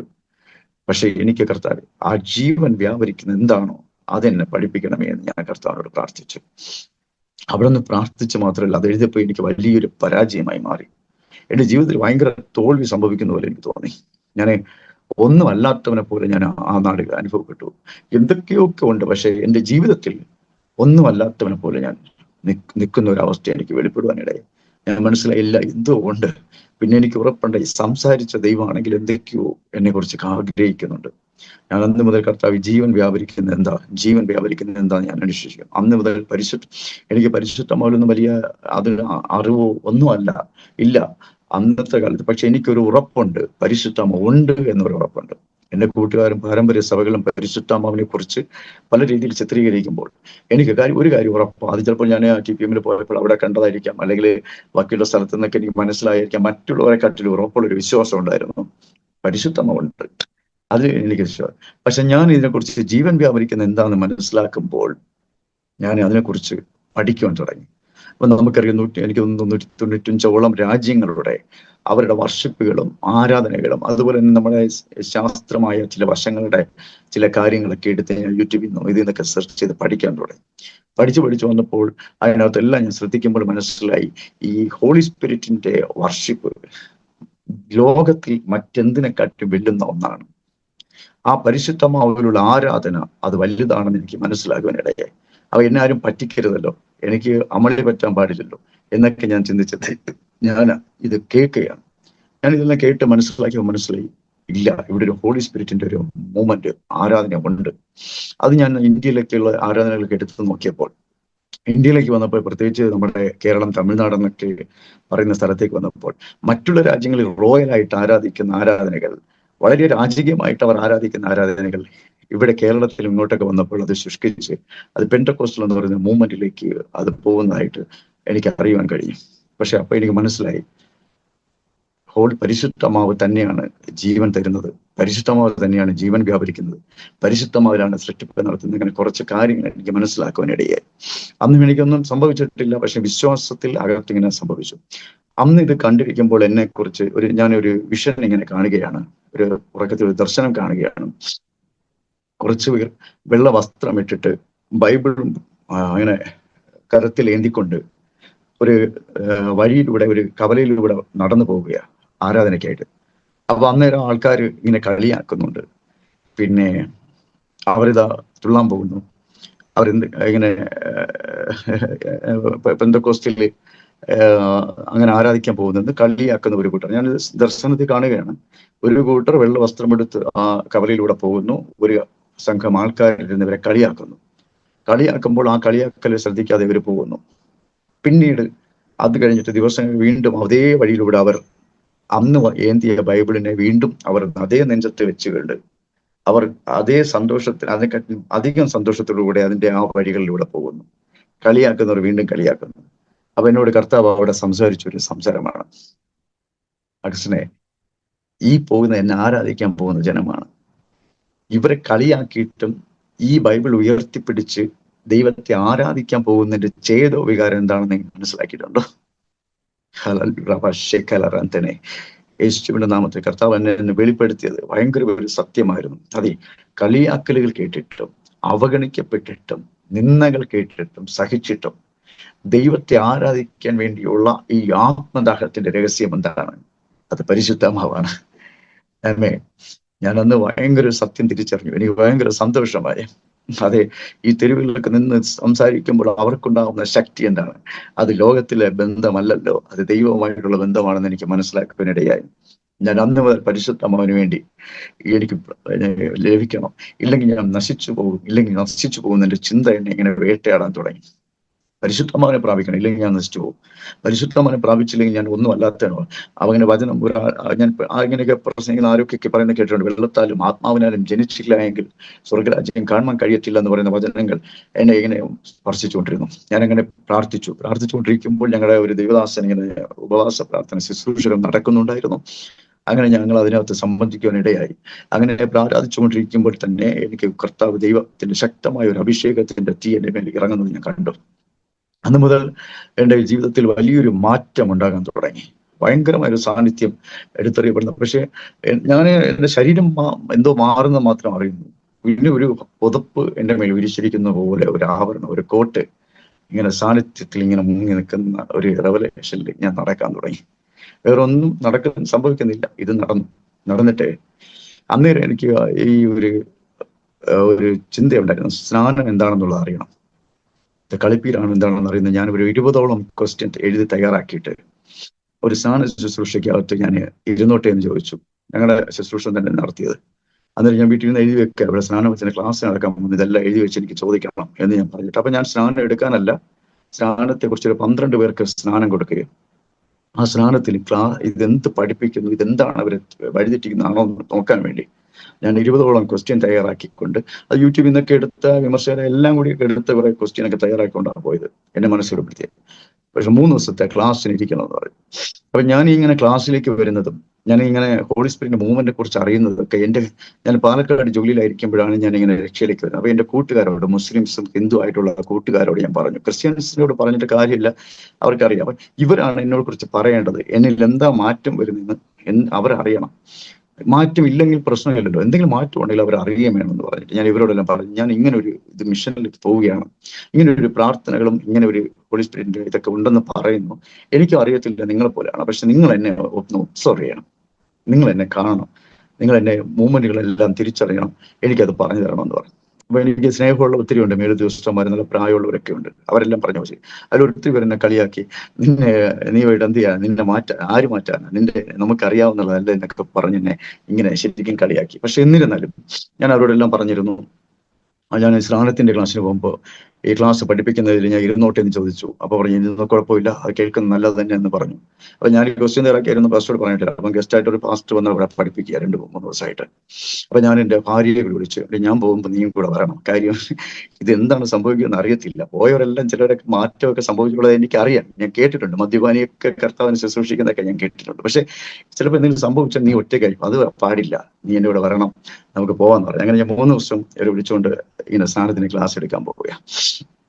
അപ്പൊ സ്നാനത്തിന്റെ ക്ലാസ് എടുക്കാൻ പോകുമ്പോൾ ഇത് പോകുന്നതിന് ഒരു കാരണമുണ്ട്. ഒരു കാരണം എന്ന് പറഞ്ഞാല്, ഈ സ്നാന ശുശ്രൂഷയും ഉപവാസ പ്രാർത്ഥനയൊക്കെ നടക്കുന്നതിന് മുമ്പായിട്ട്, ഒരു ഉപവാസ പ്രാർത്ഥനയ്ക്ക് മുമ്പായിട്ട് ഇവരൊരു ചെറിയൊരു ഉപവാസ പ്രാർത്ഥനയ്ക്ക് വേണ്ടി ഒരു പ്രാർത്ഥന വെച്ചായിരുന്നു. അപ്പൊ അതിനകത്തൊരു 6-7 പേര് മാത്രമേ അതിനകത്തുള്ളൂ. ഞങ്ങൾ 2 പേരും ഉൾപ്പെടെ 6-7 പേരേ ഉള്ളൂ പാസ്വേഡൊക്കെ. അപ്പൊ ഇങ്ങനെ വളർന്ന് പ്രാർത്ഥിക്കുമ്പോൾ ഒരു 30 വയസ്സിന് മേലുള്ള ഒരു സഹോദരി ഉണ്ടായിരുന്നു. ആ സഹോദരിയുടെ കഴുത്തിൽ ഇത്രയുള്ള ഒരു മുഴയുണ്ടായിരുന്നു. ഞാൻ മീഡിയയിൽ കാണുമ്പോൾ ഇത് എല്ലാവരും കേൾക്കുന്നതാണെന്ന് എനിക്കറിയാം. ഇങ്ങനൊരു മുഴയുണ്ടായിരുന്നു. ഈ മുഴ ഞാൻ പ്രായമുള്ളവരിലൊക്കെ ഞാൻ കണ്ടിട്ടുണ്ട്, പക്ഷെ ഇത്രയും പ്രായം കുറഞ്ഞ ഒരു സഹോദരി ആദ്യമായിട്ടാണ് കാണുന്നത്. അപ്പൊ ഒരുപാട് ട്രീറ്റ് ചെയ്തു. അപ്പൊ സൗണ്ടിന്റെയും ഇതിന്റെയും പ്രശ്നമുണ്ട്, സർജറി ചെയ്യാൻ പറ്റത്തില്ല എന്ന് പറഞ്ഞ് ഹോസ്പിറ്റലുകാർ വിട്ടതാണ്. അതുപോലെ തന്നെ പിന്നെ ഒത്തിരി ദൈവദാസന്മാരൊക്കെ പ്രാർത്ഥിച്ചിട്ട് അത് പിന്നെ അങ്ങോട്ട് ആ വിഷയം പിന്നെ എടുക്കാൻ പറ്റാത്ത രീതിയിൽ വിട്ട ഒരു കേസാണ്. അപ്പൊ അതിനെ അങ്ങ് ഒരു കുഞ്ഞ് മറന്നു. അപ്പൊ അങ്ങനെ അവിടെ ഇരിപ്പുണ്ട്. അപ്പൊ ഈ കുഞ്ഞ് ഇവിടെ ഇരിക്കുന്നതുകൊണ്ട് നമ്മൾ എല്ലാം പറഞ്ഞ് പ്രാർത്ഥിക്കുന്നതിന് ഈ കുഞ്ഞിന് വിവാഹം നടക്കുന്നതിന് വേണ്ടി പ്രാർത്ഥിക്കാൻ പറഞ്ഞു. അപ്പോൾ പ്രാർത്ഥിക്കാൻ പറഞ്ഞപ്പോൾ ഇത് 3-4 പേരുണ്ട്. അവർ പ്രാർത്ഥിക്കുമ്പോൾ കുഞ്ഞിന്റെ മഴയ്ക്ക് വേണ്ടി പ്രാർത്ഥിക്കുന്നു, വിവാഹത്തിന് വേണ്ടി പ്രാർത്ഥിക്കുന്നു. പ്രാർത്ഥിച്ചിങ്ങനെ വരുമ്പോൾ എന്നോട് പ്രാർത്ഥിക്കാൻ പറയും. എനിക്കാണെങ്കിൽ സത്യം പറഞ്ഞാൽ പ്രാർത്ഥിച്ച് എക്സ്പീരിയൻസ് ഇല്ല. ഞാൻ CS 1-2 തവണ പ്രാർത്ഥിച്ചിട്ടുണ്ടെന്ന് അല്ലാതെ എനിക്ക് അറിയത്തില്ല. പക്ഷെ പ്രാർത്ഥിച്ചോട് ഞാൻ പറഞ്ഞു ഇല്ല. അപ്പൊ എനിക്ക് മനസ്സിനുള്ളിൽ പ്രാർത്ഥിക്കാൻ നിയോഗം തരിക.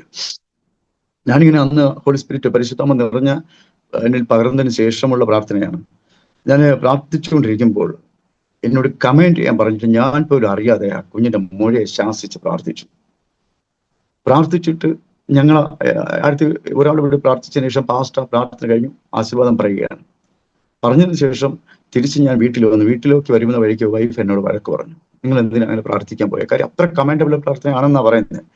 അപ്പൊ നമുക്ക് നാളെ അവിടെ പോവേണ്ടതല്ലേ, നാണക്കേടല്ലേ എന്നൊക്കെ പറഞ്ഞു. അപ്പൊ എന്റെ മനസ്സിലുള്ളിൽ നിന്ന് ആരോ പറഞ്ഞു, ഇവിടെ അങ്ങനെ പ്രാർത്ഥിച്ചോ, എനിക്ക് അങ്ങനെ ദൈവം ചെയ്യുവടെ.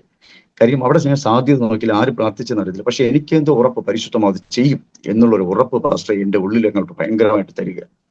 പിറ്റേ ദിവസം ഈ 3-ന്റെ അന്ന് ഈ ക്ലാസ്സിന് മുന്നോടിയായിട്ട് ഇവിടെ ഉപവാസ പ്രാർത്ഥന തുടങ്ങിയ അന്നേരം ഞാൻ ചെന്ന് കയറുമ്പോൾ ആൾക്കാരെല്ലാം എന്നെ ഇങ്ങനെ വീഴ്ച നോക്കുന്നു. എല്ലാവരും എന്നെ തിരിഞ്ഞു നോക്കുന്നു. അതുവരെ ആരും കണ്ടിട്ടില്ലാത്ത ആൾക്കാർ എന്നെ ഇങ്ങനെ വീഴ്ച നോക്കുന്നു. എന്നെ സൈഡ് സീറ്റ് ഇരുത്തിയപ്പോൾ ആൾക്കാരെല്ലാം ഇങ്ങനെ വായിച്ചത്. അപ്പൊ ഞാൻ വിളിച്ചു, ഇതെന്താ? അപ്പൊ ഈ പ്രാർത്ഥന പബ്ലിഷ് ആയി പോയാ, അല്ലെങ്കിൽ ആരെങ്കിലും കളിയാക്കുന്നതാണോ, ഇങ്ങനെയൊക്കെ ഞാൻ വിചാരിച്ചു. എനിക്ക് ഇത്രയൊന്നും എല്ലാവരും അറിയത്തില്ലല്ലോ, അറിയേണ്ട സാഹചര്യം ഇല്ലല്ലോ എന്നൊക്കെ ഞാൻ മനസ്സിൽ പറയുന്ന സമയത്തില് എനിക്ക് കൊച്ചിനെ നോക്കണമെന്ന് ആഗ്രഹമുണ്ട്, അവർക്ക് എല്ലാം പറ്റിയോ എന്നൊക്കെ ആഗ്രഹമുണ്ട്. പക്ഷെ നടക്കുന്നില്ല, അവരെ കണ്ടില്ല. പക്ഷേ പാസ്റ്റർ വർഷിപ്പ് എല്ലാം കഴിഞ്ഞതിന് ശേഷം പെട്ടെന്ന് പറഞ്ഞു, ഒരു സഹോദരിക്ക് ടെസ്റ്റിമണി പറയാനുണ്ടെന്ന് പറഞ്ഞു. ഇപ്പൊ ഒരു പാസ്റ്റർ പറഞ്ഞാൽ വിശ്വസിക്കത്തില്ല, ആ കുഞ്ഞ് എഴുന്നേറ്റു, ആ കുഞ്ഞിന്റെ കഴുത്തിൽ ആ മുഴയില്ല. അവൾ വർഷിപ്പ് പ്രാർത്ഥിച്ചു, ടെസ്റ്റിമണി പറഞ്ഞപ്പോൾ ഇങ്ങനെ പറഞ്ഞു, അതെ അഗസ്റ്റിൻ അണ്ണൻ പ്രാർത്ഥിച്ചപ്പോൾ എന്തോ സാധനം ഇങ്ങനെ പോകുന്നത് കണ്ടു, അതിനുശേഷം എനിക്ക് വീട്ടിൽ പോയി 2 ദിവസം കഴിയപ്പോൾ ഈ സാധനം ഇല്ല എന്ന് പറഞ്ഞു. പക്ഷെ അന്ന് അങ്ങനെ വിശ്വാസത്തിൽ പറഞ്ഞെങ്കിലും എനിക്ക് അത് വിശ്വസിക്കാൻ കഴിഞ്ഞില്ല. പക്ഷെ ഇത്രയും ലൈവായിട്ട് ഇങ്ങനെ ഒരു ദൈവത്തിന്റെ അത്ഭുതം ചെയ്യുമെന്ന് സ്വപ്നത്തിൽ ഞാൻ വിചാരിച്ചിട്ടില്ല. പക്ഷെ അതിന്റെ ഭയങ്കര ജീവിതത്തിൽ വലിയൊരു ഉറപ്പായിരുന്നു. കാര്യം ഞാൻ കണ്ട ആളാണ്. ഞാൻ 3 ദിവസം അതെന്റെ ശുശ്രൂഷയിൽ ഇന്ന് ഭയങ്കര ബലമാണ്. കാര്യം അവൻ അത്ഭുതങ്ങളെ കൊണ്ട് നിറയ്ക്കുന്ന ദൈവമാണ്. ഇന്നും അത് ചെയ്തിട്ടുണ്ട്. ഇത് കേൾക്കുമ്പോൾ തന്നെ ഞാൻ വിശ്വസിക്കുന്നു, നിങ്ങളുടെ ജീവിതത്തിലെ പ്രശ്നത്തിനകത്ത് പോലും ദൈവത്തിന് പ്രവർത്തിക്കുവാൻ കഴിയും, അതിൽ നിന്ന് പുറത്തു വരാൻ കഴിയുമെന്ന് ഞാൻ വിശ്വസിക്കുക, ആ ജീസസിനെ വിശ്വസിക്കുക. ഇത് കേട്ടപ്പോഴാണ്, അതുകൊണ്ടാണ് സ്നാനത്തെ കുറിച്ചൊക്കെ പഠിക്കാൻ പോയത്. അവിടെ പഠിക്കാൻ പോയപ്പോൾ പാസ്റ്ററെ, ഞാൻ 3 ദിവസം ഞാനും ഭാര്യയായിട്ടിരിക്കുമ്പോൾ അവിടെ ദൈവാത്മാവ് സംസാരിച്ചു. ഞാൻ എഴുതിക്കൊണ്ടുപോയ ക്വസ്റ്റ്യൻ അക്കമിട്ട് മറുപടി പറയുന്നത് പോലെ, ഓരോ പാസ്റ്റർ എന്നോട് തന്നെ മറുപടി പറയുന്നത് പോലെ അവിടെ പരിശുദ്ധാത്മാവില് മറുപടികൾ കർത്താവ് ഒരുക്കി തന്നു. ഞാൻ അത്ഭുതപ്പെട്ടു പോയെന്ന് പറഞ്ഞാൽ ഒരു മനുഷ്യനെന്ന നിലയിൽ വിശ്വസിക്കാൻ പറ്റില്ല. കാര്യം ഞാൻ എഴുതിക്കൊണ്ട് പോയത് എന്തോ അവിടെ ക്ലാസ്സിലുള്ള വിഷയമാണോ അല്ലേന്ന് എനിക്കറിയത്തില്ല. പക്ഷെ അതിനെല്ലാം ആരോ ഒരാൾ എനിക്ക് വേണ്ടി മനഃപൂർവ്വമായി മറുപടി പറയുന്ന പോലെ എനിക്ക് തോന്നി. ഞാൻ ഉള്ളിൽ കരയാൻ തുടങ്ങി. ഇങ്ങനെയൊക്കെ സംഭവിക്കുമെന്ന് എനിക്ക് അറിയത്തില്ലല്ലോ. ഞാൻ കരയിട്ട് ഞാൻ കർത്താവിനോട് പറഞ്ഞു, കർത്താവ് ഇത് എനിക്ക് വേണ്ടി ഒരുക്കിയതാ, ഇത് എനിക്ക് വേണ്ടി മറുപടി തരുന്നത് എനിക്ക് മനസ്സിലായി. അപ്പോഴൊന്നും എന്നെക്കുറിച്ചൊരു വിലയില്ലായിരുന്നു ഫസ്റ്റ്. എന്നെക്കുറിച്ചോ ഞാൻ നിൽക്കുന്ന തലത്തെക്കുറിച്ച് എനിക്കൊരു വിലയില്ല. ഞാൻ എന്നെക്കുറിച്ച് അങ്ങനെ കണ്ടിട്ടുമില്ല. പക്ഷെ ഇത് കണ്ടപ്പോൾ വിചാരിച്ചു, ദൈവം എനിക്ക് ഇത്ര ഇങ്ങനെ എന്തോ ആരോ ഒരാൾ ഇങ്ങനെ എനിക്ക് വേണ്ടി ഇങ്ങനെ ചെയ്യുന്നുണ്ടല്ലോ, കർത്താവ് എന്തൊക്കെയോ എന്നെക്കുറിച്ച് ഇത്ര സ്നേഹമാണല്ലോ എന്നൊക്കെ വിചാരിച്ചു.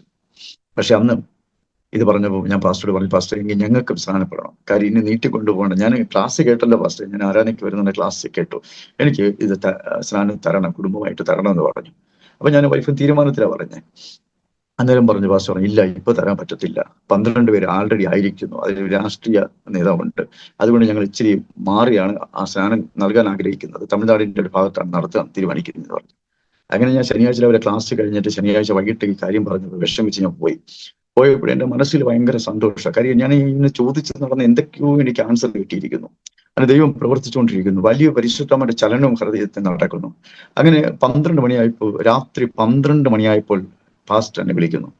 അപ്പൊ ഞാൻ പറഞ്ഞു, എന്റെ പാസ്റ്റർ വിളിക്കുന്നു, എന്താ കാര്യം എന്ന് ചോദിച്ചു. പാസ്റ്ററുടെ കോൾ എടുക്കുമ്പോൾ പറഞ്ഞു, പിന്നെ ആ രാഷ്ട്രീയക്കാരൻ എന്ന് പറയുന്ന 2 പേര്, ഭാര്യയും ഭർത്താവും, അവരുടെ വീട്ടിലൊരു ഫാമിലി ഇതിലായിട്ട് മരണം എന്തോ ഒരു അത്യാവശ്യമായിട്ട് അവർ പോയിരിക്കുകയാണ്. നിങ്ങൾ ക്ലാസ്സിൽ കയറിയിട്ടുണ്ട്, ആരാധനയ്ക്ക് വരുന്നുണ്ട്, അതുകൊണ്ട് അവർക്ക് വരാൻ പറ്റത്തില്ല.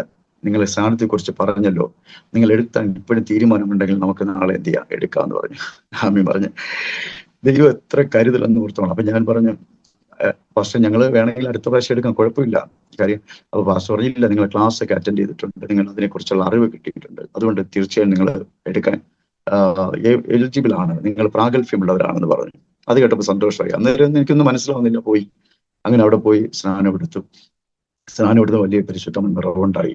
അവിടുത്തെ പാസ്റ്ററും പറഞ്ഞു, അന്ത്യത്തോളം വിശ്വസ്തരായി നിൽക്കാന്ന് പറഞ്ഞു. സത്യം പറഞ്ഞാൽ ആ 12 പേരെ എടുത്തതിൽ ഇനി ഞങ്ങളെ കുടുംബമായിട്ട് കർത്താവിനെ ഉയർത്തുവാൻ അധികമായി ഉപയോഗിച്ചിരിക്കുന്ന നമ്മളെ ആണ്.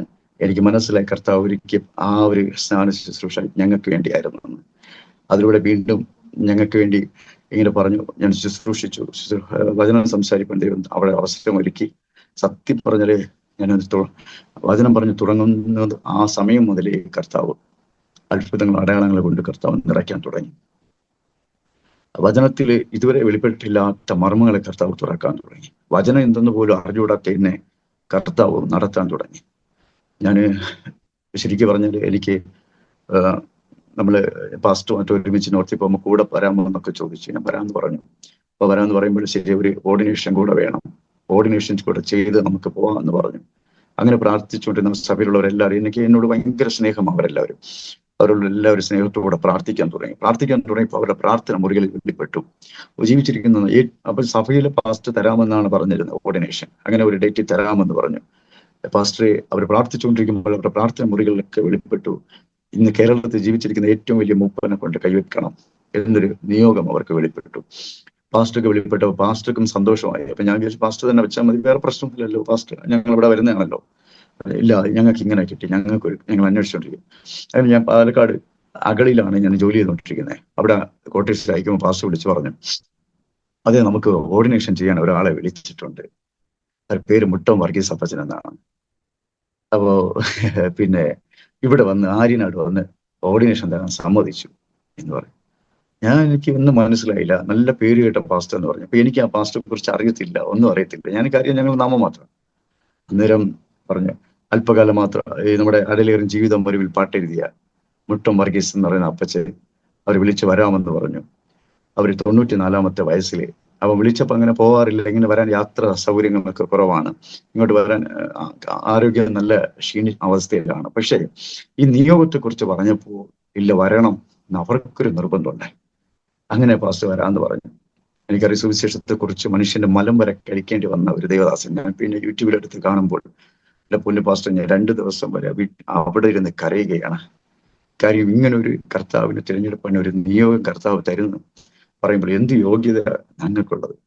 ഒരു മദ്യപനായ കുടുംബത്തിൽ ജനിച്ചു വളർന്നു, ഒരു വീട്ടുകാർക്കും നാട്ടുകാർക്കും ഒന്നൊരു പ്രതീക്ഷയില്ലാത്ത എന്നെ കർത്താവ് ഉയർത്തിയെങ്കിൽ ഇന്ന് ഈ ടെസ്റ്റ് മണി കേട്ടോണ്ടിരിക്കുന്ന ഓരോരുത്തരെയും കർത്താവ് ലോകം അറിയപ്പെടുന്ന നിലവാരത്തിലേക്ക് കർത്താവ് മാനിക്കുവാൻ ശക്തനാണ് കേട്ടോ.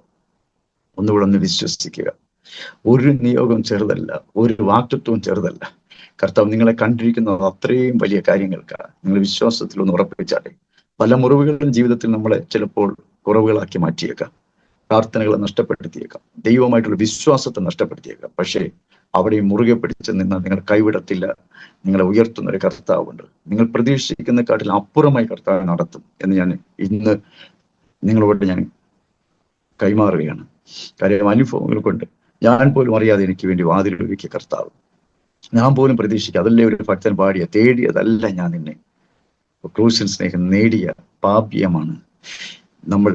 അതുകൊണ്ട് ആ തിരഞ്ഞെടുപ്പുകൾ കർത്താവ് ഓരോരുത്തരെയും ആ ഹൃദയത്തിൽ സന്ദർശിക്കട്ടെ എന്ന് ഞാൻ ഇപ്പോൾ കർത്താവിനോട്, ആ നാമത്തോട് ചേർന്ന് നിന്നുകൊണ്ട്, ആ ശക്തിയോട് ചേർന്ന് നിന്നുകൊണ്ട് നിങ്ങളോട് കൈമാറുകയാണ്. അങ്ങനെ ആ ഒരു ഓർഡിനേഷൻ ചെയ്യാൻ കർത്താവ് ദാസൻ വന്നു. കർത്താവ് എന്നെ ശുശ്രൂഷയിലേക്ക് വേർതിരിച്ചു. അന്ന് അന്ത്യത്തോളം വിശ്വസ്തയോടെ നിൽക്കാൻ പറഞ്ഞു. ഇന്ന് കർത്താവിൽ ഞാൻ അതേ ശക്തിയോടുകൂടെ കഴിവിന്റെ പരമാവധിയോടെ നിന്ന് കർത്താവിൽ എന്നെ നിർത്തിയിരിക്കുന്നു. അത് കർത്താവ് ഈ പോഷനോട് കാണിച്ച ഏറ്റവും വലിയ ഇടപെടലെന്നും സ്നേഹമെന്നും കൃപയെന്നും ഞാൻ കൈമാറുന്നു. ഞാൻ ഒന്നുകൂടി പറയട്ടെ, എൻ്റെ ബാല്യകാലങ്ങളെല്ലാം ഞാൻ പറഞ്ഞില്ലേ, ഈ പോഷണം കർത്താവ് മാനിച്ചെങ്കിൽ ഞാൻ ഉറപ്പോടെ പറയാം, ഇത് കേൾക്കുന്ന നിങ്ങൾ ആരെയും മാനിക്കാത്ത ദൈവമല്ല, ഇതിലും അധികമായി കർത്താവ് മാനിക്കും. അങ്ങനെ നോർത്തിൽ ശുശ്രൂഷിക്കാൻ ദൈവം അവസരം തന്നു. അവിടെ എല്ലാം എന്നെ അത്ഭുതപ്പെടുത്തുന്നത് 2-3 മാസം ആവുന്നേ ഉള്ളൂ ശുശ്രൂഷ. പക്ഷെ ആ ശുശ്രൂഷകളെല്ലാം വലിയ വലിയ പ്ലാറ്റ്ഫോമുകളിലേക്ക് കർത്താവ് എന്നെ ഉയർത്തി. അവിടെ എല്ലാം വലിയ വലിയ ചർച്ചകളിൽ നിൽക്കുവാൻ കർത്താവ് അനുവദിച്ചു. അന്ന് തന്നെ നമ്മൾ 5ഓളം സംസ്ഥാനങ്ങളിൽ പോയി ശുശ്രൂഷിക്കുവാൻ ഇടയാക്കി. എന്നാൽ യാദൃച്ഛിയാൽ ഇപ്പോഴൊക്കെ നോർത്തിലേക്ക് പോകാനുള്ള വാതിലുകളൊക്കെ ഇങ്ങനെ അടഞ്ഞിരിക്കുകയാണ് കുറേയൊക്കെ. എന്നാൽ ഇവിടെ കർത്താവ് ശുശ്രൂഷയിൽ കർത്താവ് തന്നു. അങ്ങനെ ശുശ്രൂഷകളിൽ നിരവധി ഭൂതങ്ങളും ദുരാത്മമണ്ഡലങ്ങൾ കഴിയാനും രോഗങ്ങൾ കഴിയാനൊക്കെ ദൈവം ഇടയാക്കി. അതോടൊപ്പം തന്നെയാണ് ഒത്തിരി പേർ പരിശുദ്ധാത്മാവിനെ പ്രാപിക്കുവാനും നഷ്ടപ്പെട്ട പരിശുദ്ധാത്മാവിനൊക്കെ പുതുക്കം പ്രാപിച്ച് നൽകാനൊക്കെ കർത്താവിനെ ഉപയോഗിച്ചു. ഈ നാളുകളിൽ ഒരുപാട് കൺവെൻഷനുകളും കൂട്ടായ്മകളും ഒക്കെ ചെയ്യുവാൻ, വലുതുമായ കൺവെൻഷനൊക്കെ നിർത്തുവാൻ കർത്താവ് എന്നെ അനുവദിച്ചു. പലപ്പോഴും ഞാൻ പോലും അറിയാതെ വലിയ വലിയ മേഖലയ്ക്കകത്ത് കർത്താവിനെ കൊണ്ട് നിർത്തി. ജോലി ചെയ്യുന്ന മണ്ഡലത്തിൽ എൻ്റെ ഫേസ്ബുക്കിലൊക്കെ നോക്കിയാൽ അറിയാൻ പറ്റും, ഒത്തിരി പേർ ഹൈന്ദവരും മുസൽമാന്മാരും എന്നെ എന്തെങ്കിലും പോസ്റ്റ് ഇട്ടാൽ ലൈക്ക് ചെയ്യുന്നത് അവരാണ് കൂടുതൽ. കാര്യം അവരെല്ലാം എന്നെ സ്നേഹിക്കുന്നു.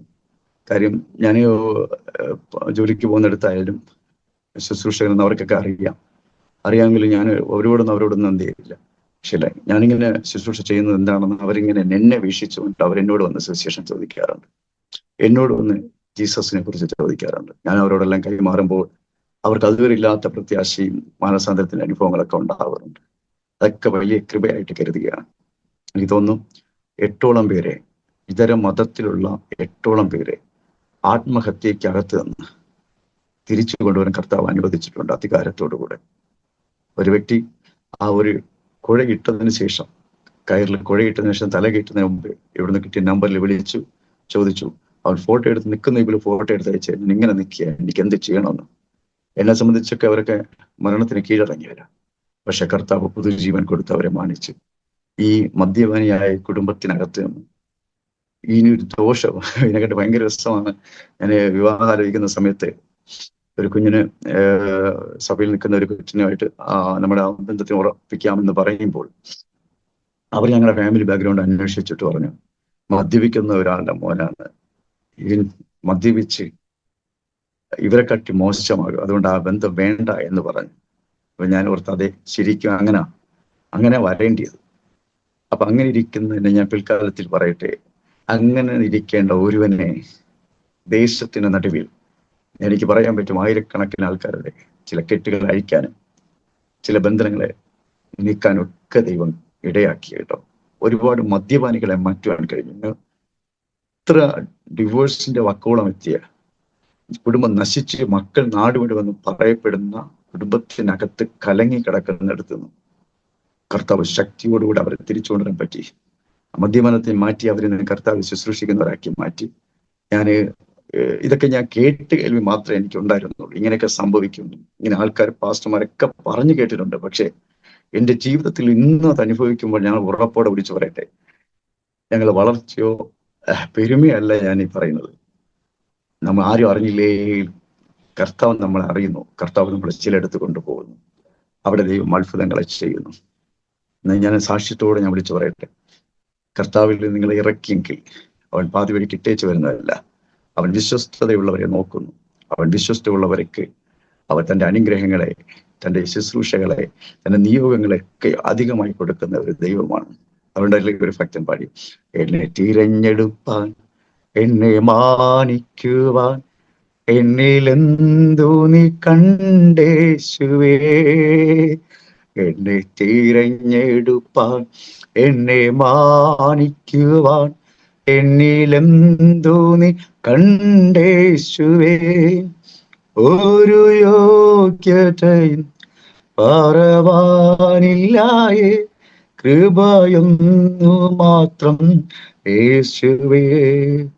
ഒരു യോഗ്യതയും പറയാനില്ലായേ, കൃപയൊന്നു മാത്രം യേശുവേ. എത്ര നല്ലവനാണ് നമ്മുടെ കർത്താവ്, എത്ര നല്ലവനാണെന്ന് അറിയും. നിസാക്ഷി കേൾക്കുമ്പോൾ പറയട്ടെ, ഏത് മേഖലയ്ക്കകത്ത് കിടക്കുന്ന വ്യക്തിയാവട്ടെ, നിങ്ങൾ ഏത് സാഹചര്യത്തിൽ ഇപ്പോൾ ആയിരിക്കുന്നു, രക്ഷപ്പെട്ടില്ല എന്ന് പറഞ്ഞാൽ നിങ്ങളുടെ ജീവിതത്തിനെ കർത്താവിലേക്കൊന്ന് കൊടുത്താട്ടെ, ഒന്നുകൂടെ ഒന്ന് മടക്കി കൊടുത്താട്ടെ, ഒന്നുകൂടെ ഒന്ന് പൂർണ്ണമായിട്ട് കൊടുത്താട്ടെ. സത്യമായി നിങ്ങൾ ജീവിതത്തിൽ തോക്കത്തില്ല. നിങ്ങൾ ഒന്നുകിൽ വിശ്വസ്തയോടെ നിന്നാൽ പോഷന്മാരെ തിരഞ്ഞെടുക്കുന്ന ദൈവം അവൻ കുറവുള്ളവനെ ഉയർത്തിക്കൊണ്ടുവരുന്ന ദൈവമാകിയാണ്. ഈ പകൽക്കാലം ഈ സാക്ഷ്യത്തിൽ ഞാൻ പറയട്ടെ, എന്നെ കർത്താവ് എല്ലാ അനുഗ്രഹങ്ങളും തന്നു. അന്നേരം തിരിച്ചറിയിച്ചു, എന്നെ യേശുവിനെ നേടിയില്ലെങ്കിൽ ഒന്നും ആകത്തില്ല എന്ന്. എന്നെ നേടിയോ എന്നൊരു ശബ്ദത്തിന് പുറകെ പോയപ്പോൾ അതേ കർത്താവ് എനിക്കത് വേണമെന്ന് ഞാൻ പറഞ്ഞപ്പോൾ എന്നെ ആ ശബ്ദത്തിൽ എന്നെ എടുക്കുക മാത്രമല്ല കേട്ടോ, എന്നെ രക്ഷയിലേക്ക് സ്വീകരിക്കുക മാത്രമല്ല, നൂറുകണക്കിന് ആൾക്കാരുടെ മേൽ കർത്താവിന്റെ സന്തോഷം പകരുവാൻ എന്നെ ഉപയോഗിച്ചു. എന്നെ സാക്ഷ്യത്തോടെ ഞാൻ പറയുവാണ്, അത് ചെയ്തു ഇത് ചെയ്ത് പ്രവചിച്ചു, അങ്ങനെയല്ല ഞാൻ പറയുന്നത്. എന്നെ ഉപയോഗിച്ചു. ആരും കയറാത്ത ഇടങ്ങളിലേക്ക്, ആരും പോകാൻ മടിക്കുന്ന ഇടങ്ങളിലേക്ക് പോയി കർത്താവിനെ പറയുവാനും കർത്താവിന്റെ അത്ഭുതങ്ങളെ ചെയ്യുവാനും അവിടെ ഒത്തിരി പേരെ ജീവിതത്തിലേക്ക് തിരിച്ചു കൊണ്ടുവരാൻ കർത്താവ് അനുവദിച്ചു. ഇന്നും കാട്ടാക്കട ഭാഗത്ത് ഞങ്ങൾക്ക് ശുശ്രൂഷയോടെ നിൽപ്പാൻ കർത്താവ് അനുവദിച്ചു. ഇന്നും കർത്താവ് ജോലിയോടൊപ്പം ഇങ്ങനെ ശുശ്രൂഷകൾ ചെയ്യുവാൻ അനുഗ്രഹിച്ചുകൊണ്ടിരിക്കുന്നു. ദേശത്തിൽ പലയിടത്തും ശുശ്രൂഷകൾ കർത്താവ് കൺവെൻഷനിലും ഫാസ്റ്റിംഗ് പ്രയറിലൊക്കെ കർത്താവ് ഉപയോഗിച്ചുകൊണ്ടിരിക്കുകയാണ്. അതിന് നിങ്ങളെല്ലാവരും ഓർത്ത് പ്രാർത്ഥിക്കുക. ദൈവം, ഞാൻ ഒന്നുകൂടി പറയട്ടെ, തകർന്നവനെ രക്ഷിക്കാൻ കർത്താവ് എപ്പോഴും മുന്നിലുണ്ടാകും. നിങ്ങളുടെ ജീവിതത്തിൽ തകർന്നവരായിട്ട് ആരെങ്കിലും ഉണ്ടെങ്കിൽ, രോഗികളായിട്ട് ആരെങ്കിലും ഉണ്ടെങ്കിൽ, മനസ്സെല്ലാം ഭാരപ്പെട്ട് കഴിയുകയാണെങ്കിൽ, ജീവിതം അസ്തമിച്ചു എന്ന് കഴിയുന്നവർ, ശുശ്രൂഷകൾ എവിടെയെങ്കിലും തീർന്നു മുറിപ്പെട്ടിരിക്കുന്നു എന്ന് പറയുന്നവർ ആരെങ്കിലും ഉണ്ടെങ്കിൽ, ഇതൊന്നുകൂടി കർത്താവിന്റെ കരത്തിലേക്ക് കൊടുത്തു നോക്കിയാട്ടെ. നിങ്ങൾ ഇതുവരെ കയറിയിട്ടില്ലാത്ത മേഖലകളിലേക്ക് കർത്താവ് നടത്തും. ഞാൻ വിശ്വസിക്കുന്നു. ഇന്ന് പകൽ കർത്താവ് നിങ്ങളുടെ ഹൃദയങ്ങളിൽ സംസാരിക്കട്ടെ. ഹൃദയങ്ങളിൽ ശക്തമായ ആ സാന്നിധ്യ നിറവ് ഇറങ്ങി വരട്ടെ. ഇതുവരെ ഇല്ലാത്ത സന്തോഷം ഉണ്ടാകട്ടെ. ഞാൻ 15-ാമത്തെ വയസ്സിൽ പ്രാർത്ഥിച്ചു. ഞാൻ പിന്നീട് അത് സാക്ഷ്യമായിട്ട് ഒരുപാട് പറയാനുണ്ട്. ഞാൻ എന്നെ പോലും അത്ഭുതപ്പെടുത്തിയ ഒരു സാക്ഷ്യമാണ്. കർത്താവേ, അവർ യോഗ്യതയുള്ളവരാണ്, അവർ പഠിക്കുന്നവരാണ്, അവരെ ജയിപ്പിക്കണം. അവർ ജയിക്കുമെന്ന് എനിക്ക് ഉറപ്പാണ്. അവരോട് കൂടെ എന്നെയും കൂടെ ഉയർത്തണമേ. ഇന്ന് അങ്ങനെ ഒരു കാഴ്ചപ്പാടിലേക്ക് നിങ്ങൾക്ക് വരാൻ കഴിഞ്ഞാൽ നിങ്ങളെ വാലല്ല തലയാക്കുന്ന ഒരു കർത്താവുണ്ട്. ആമേൻ. യേശുവിന്റെ നാമത്തിൽ ഇങ്ങനെ ഒരു സാന്നിധ്യം കർത്താവ് അധികമായി ഒഴുകുകയാണ്. കേൾക്കുമ്പോൾ നിങ്ങളുടെ ഹൃദയങ്ങൾ ഫ്രീ ആവട്ടെ, വിശാലമാകട്ടെ. നിങ്ങളുടെ ഹൃദയത്തിലെ അന്തരീക്ഷ മണ്ഡലത്തിലെ ആ ഭാരം പോലെ ഇരിക്കുന്നതെല്ലാം എടുത്തു മാറ്റട്ടെ. യേശു കർത്താവ് ഒറ്റ കാര്യമേ പറയും, നിങ്ങൾ വിചാരപ്പെടരുത്. നിങ്ങൾ ഒന്നിനെ കുറിച്ച് വിചാരപ്പെടരുത്. കേട്ടോ, ഞാനൊന്ന് പറഞ്ഞോട്ടെ. എൻ്റെ കർത്താവ് ആഗ്രഹിക്കുന്ന ഏറ്റവും വലിയ കാര്യമാണ് നിങ്ങൾ വിചാരപ്പെടരുത്. യേശുവിനെ അറിയുന്ന ഒരു വ്യക്തി, ദൈവത്തെ അറിയുന്ന ഒരു വ്യക്തിയെ കുറിച്ച് ദൈവം ആഗ്രഹിക്കുന്ന ഒറ്റ കാര്യമാണ് നിങ്ങൾ വിചാരപ്പെടരുത്. കാരണം വിചാരപ്പെടുന്ന ഒരാളാണെങ്കിൽ നിങ്ങൾ ദൈവത്തെ അറിയേണ്ട ആവശ്യമില്ല. നിങ്ങൾ വിചാരപ്പെടാനാണെങ്കിൽ ദൈവത്തെ അറിയേണ്ട ആവശ്യമില്ല. പക്ഷെ ദൈവത്തെ അറിയുമ്പോൾ, നിങ്ങൾ ദൈവത്തോട് അടുത്ത് വരുമ്പോൾ, എനിക്കൊരു ദൈവമുണ്ട്, അവൻ എൻ്റെ ഭാരങ്ങളെയും എൻ്റെ ആകുലതകളെയും എടുത്ത് വെക്കുന്ന, വഴി നടത്തുന്ന ഒരു ദൈവമാണ്. അതുകൊണ്ട് നിങ്ങൾ ഉറപ്പോടെ പറയണം, നിങ്ങൾ വിചാരപ്പെടുന്നതുകൊണ്ട് നിങ്ങളുടെ ഒരു മുഴം കൂട്ടുവാൻ കഴിയത്തില്ലെന്ന് വചനം പറഞ്ഞെങ്കിൽ നിങ്ങൾ വിചാരപ്പെടരുത്. ഇന്ന് ഇത് കേൾക്കുമ്പോൾ നിങ്ങളുടെ വിചാരങ്ങൾ മാറട്ടെ, ടെൻഷൻ മാറട്ടെ, നിങ്ങളുടെ ഭാവിയെക്കുറിച്ചുള്ള ആകുലതകൾ മാറട്ടെ, നിങ്ങളുടെ തലമുറകളെ കുറിച്ചുള്ള ചിന്തകൾ മാറട്ടെ. ഇതെല്ലാം കർത്താവിലേക്ക് കൊടുക്കുക. കർത്താവിലേക്ക് കൊടുത്തിട്ട് നിങ്ങൾ ഫ്രീ ആയിരുന്നു നോക്കിയാൽ നിങ്ങളുടെ ജീവിതം മാറാൻ പോവുക. നിങ്ങൾ ഏത് സ്ഥലത്തിരിക്കുന്നവരായാലും, ഏത് ഭാഗത്തിരിക്കുന്നവരായാലും, നിങ്ങളുടെ സാഹചര്യത്തെ മാറ്റുവാൻ എൻ്റെ കർത്താവിന് കഴിയും. നിങ്ങൾ വിചാരപ്പെടുന്നത് എന്തുകൊണ്ടാണെന്ന് അറിയാമോ? എൻ്റെ ദൈവത്തെ വിശ്വാസക്കുറവുള്ളതുകൊണ്ടാണ്. നിങ്ങൾ ദൈവത്തെ ഒന്നുകൂടി വിശ്വസിച്ച് നോക്ക്. നിങ്ങളുടെ വിചാരങ്ങളെല്ലാം കർത്താവിലേക്ക് കൊടുക്കുക. ഇന്ന് ഒന്നുകൂടി പറയട്ടെ, ഒരു പിഞ്ചു കുഞ്ഞ് അപ്പൻ്റെ കരം പിടിച്ചുകൊണ്ട് പോകുമ്പോൾ ആ കുഞ്ഞ് നാളെ എന്ത് സംഭവിക്കുമെന്ന് കുഞ്ഞ് ആലോചിക്കുന്നില്ല.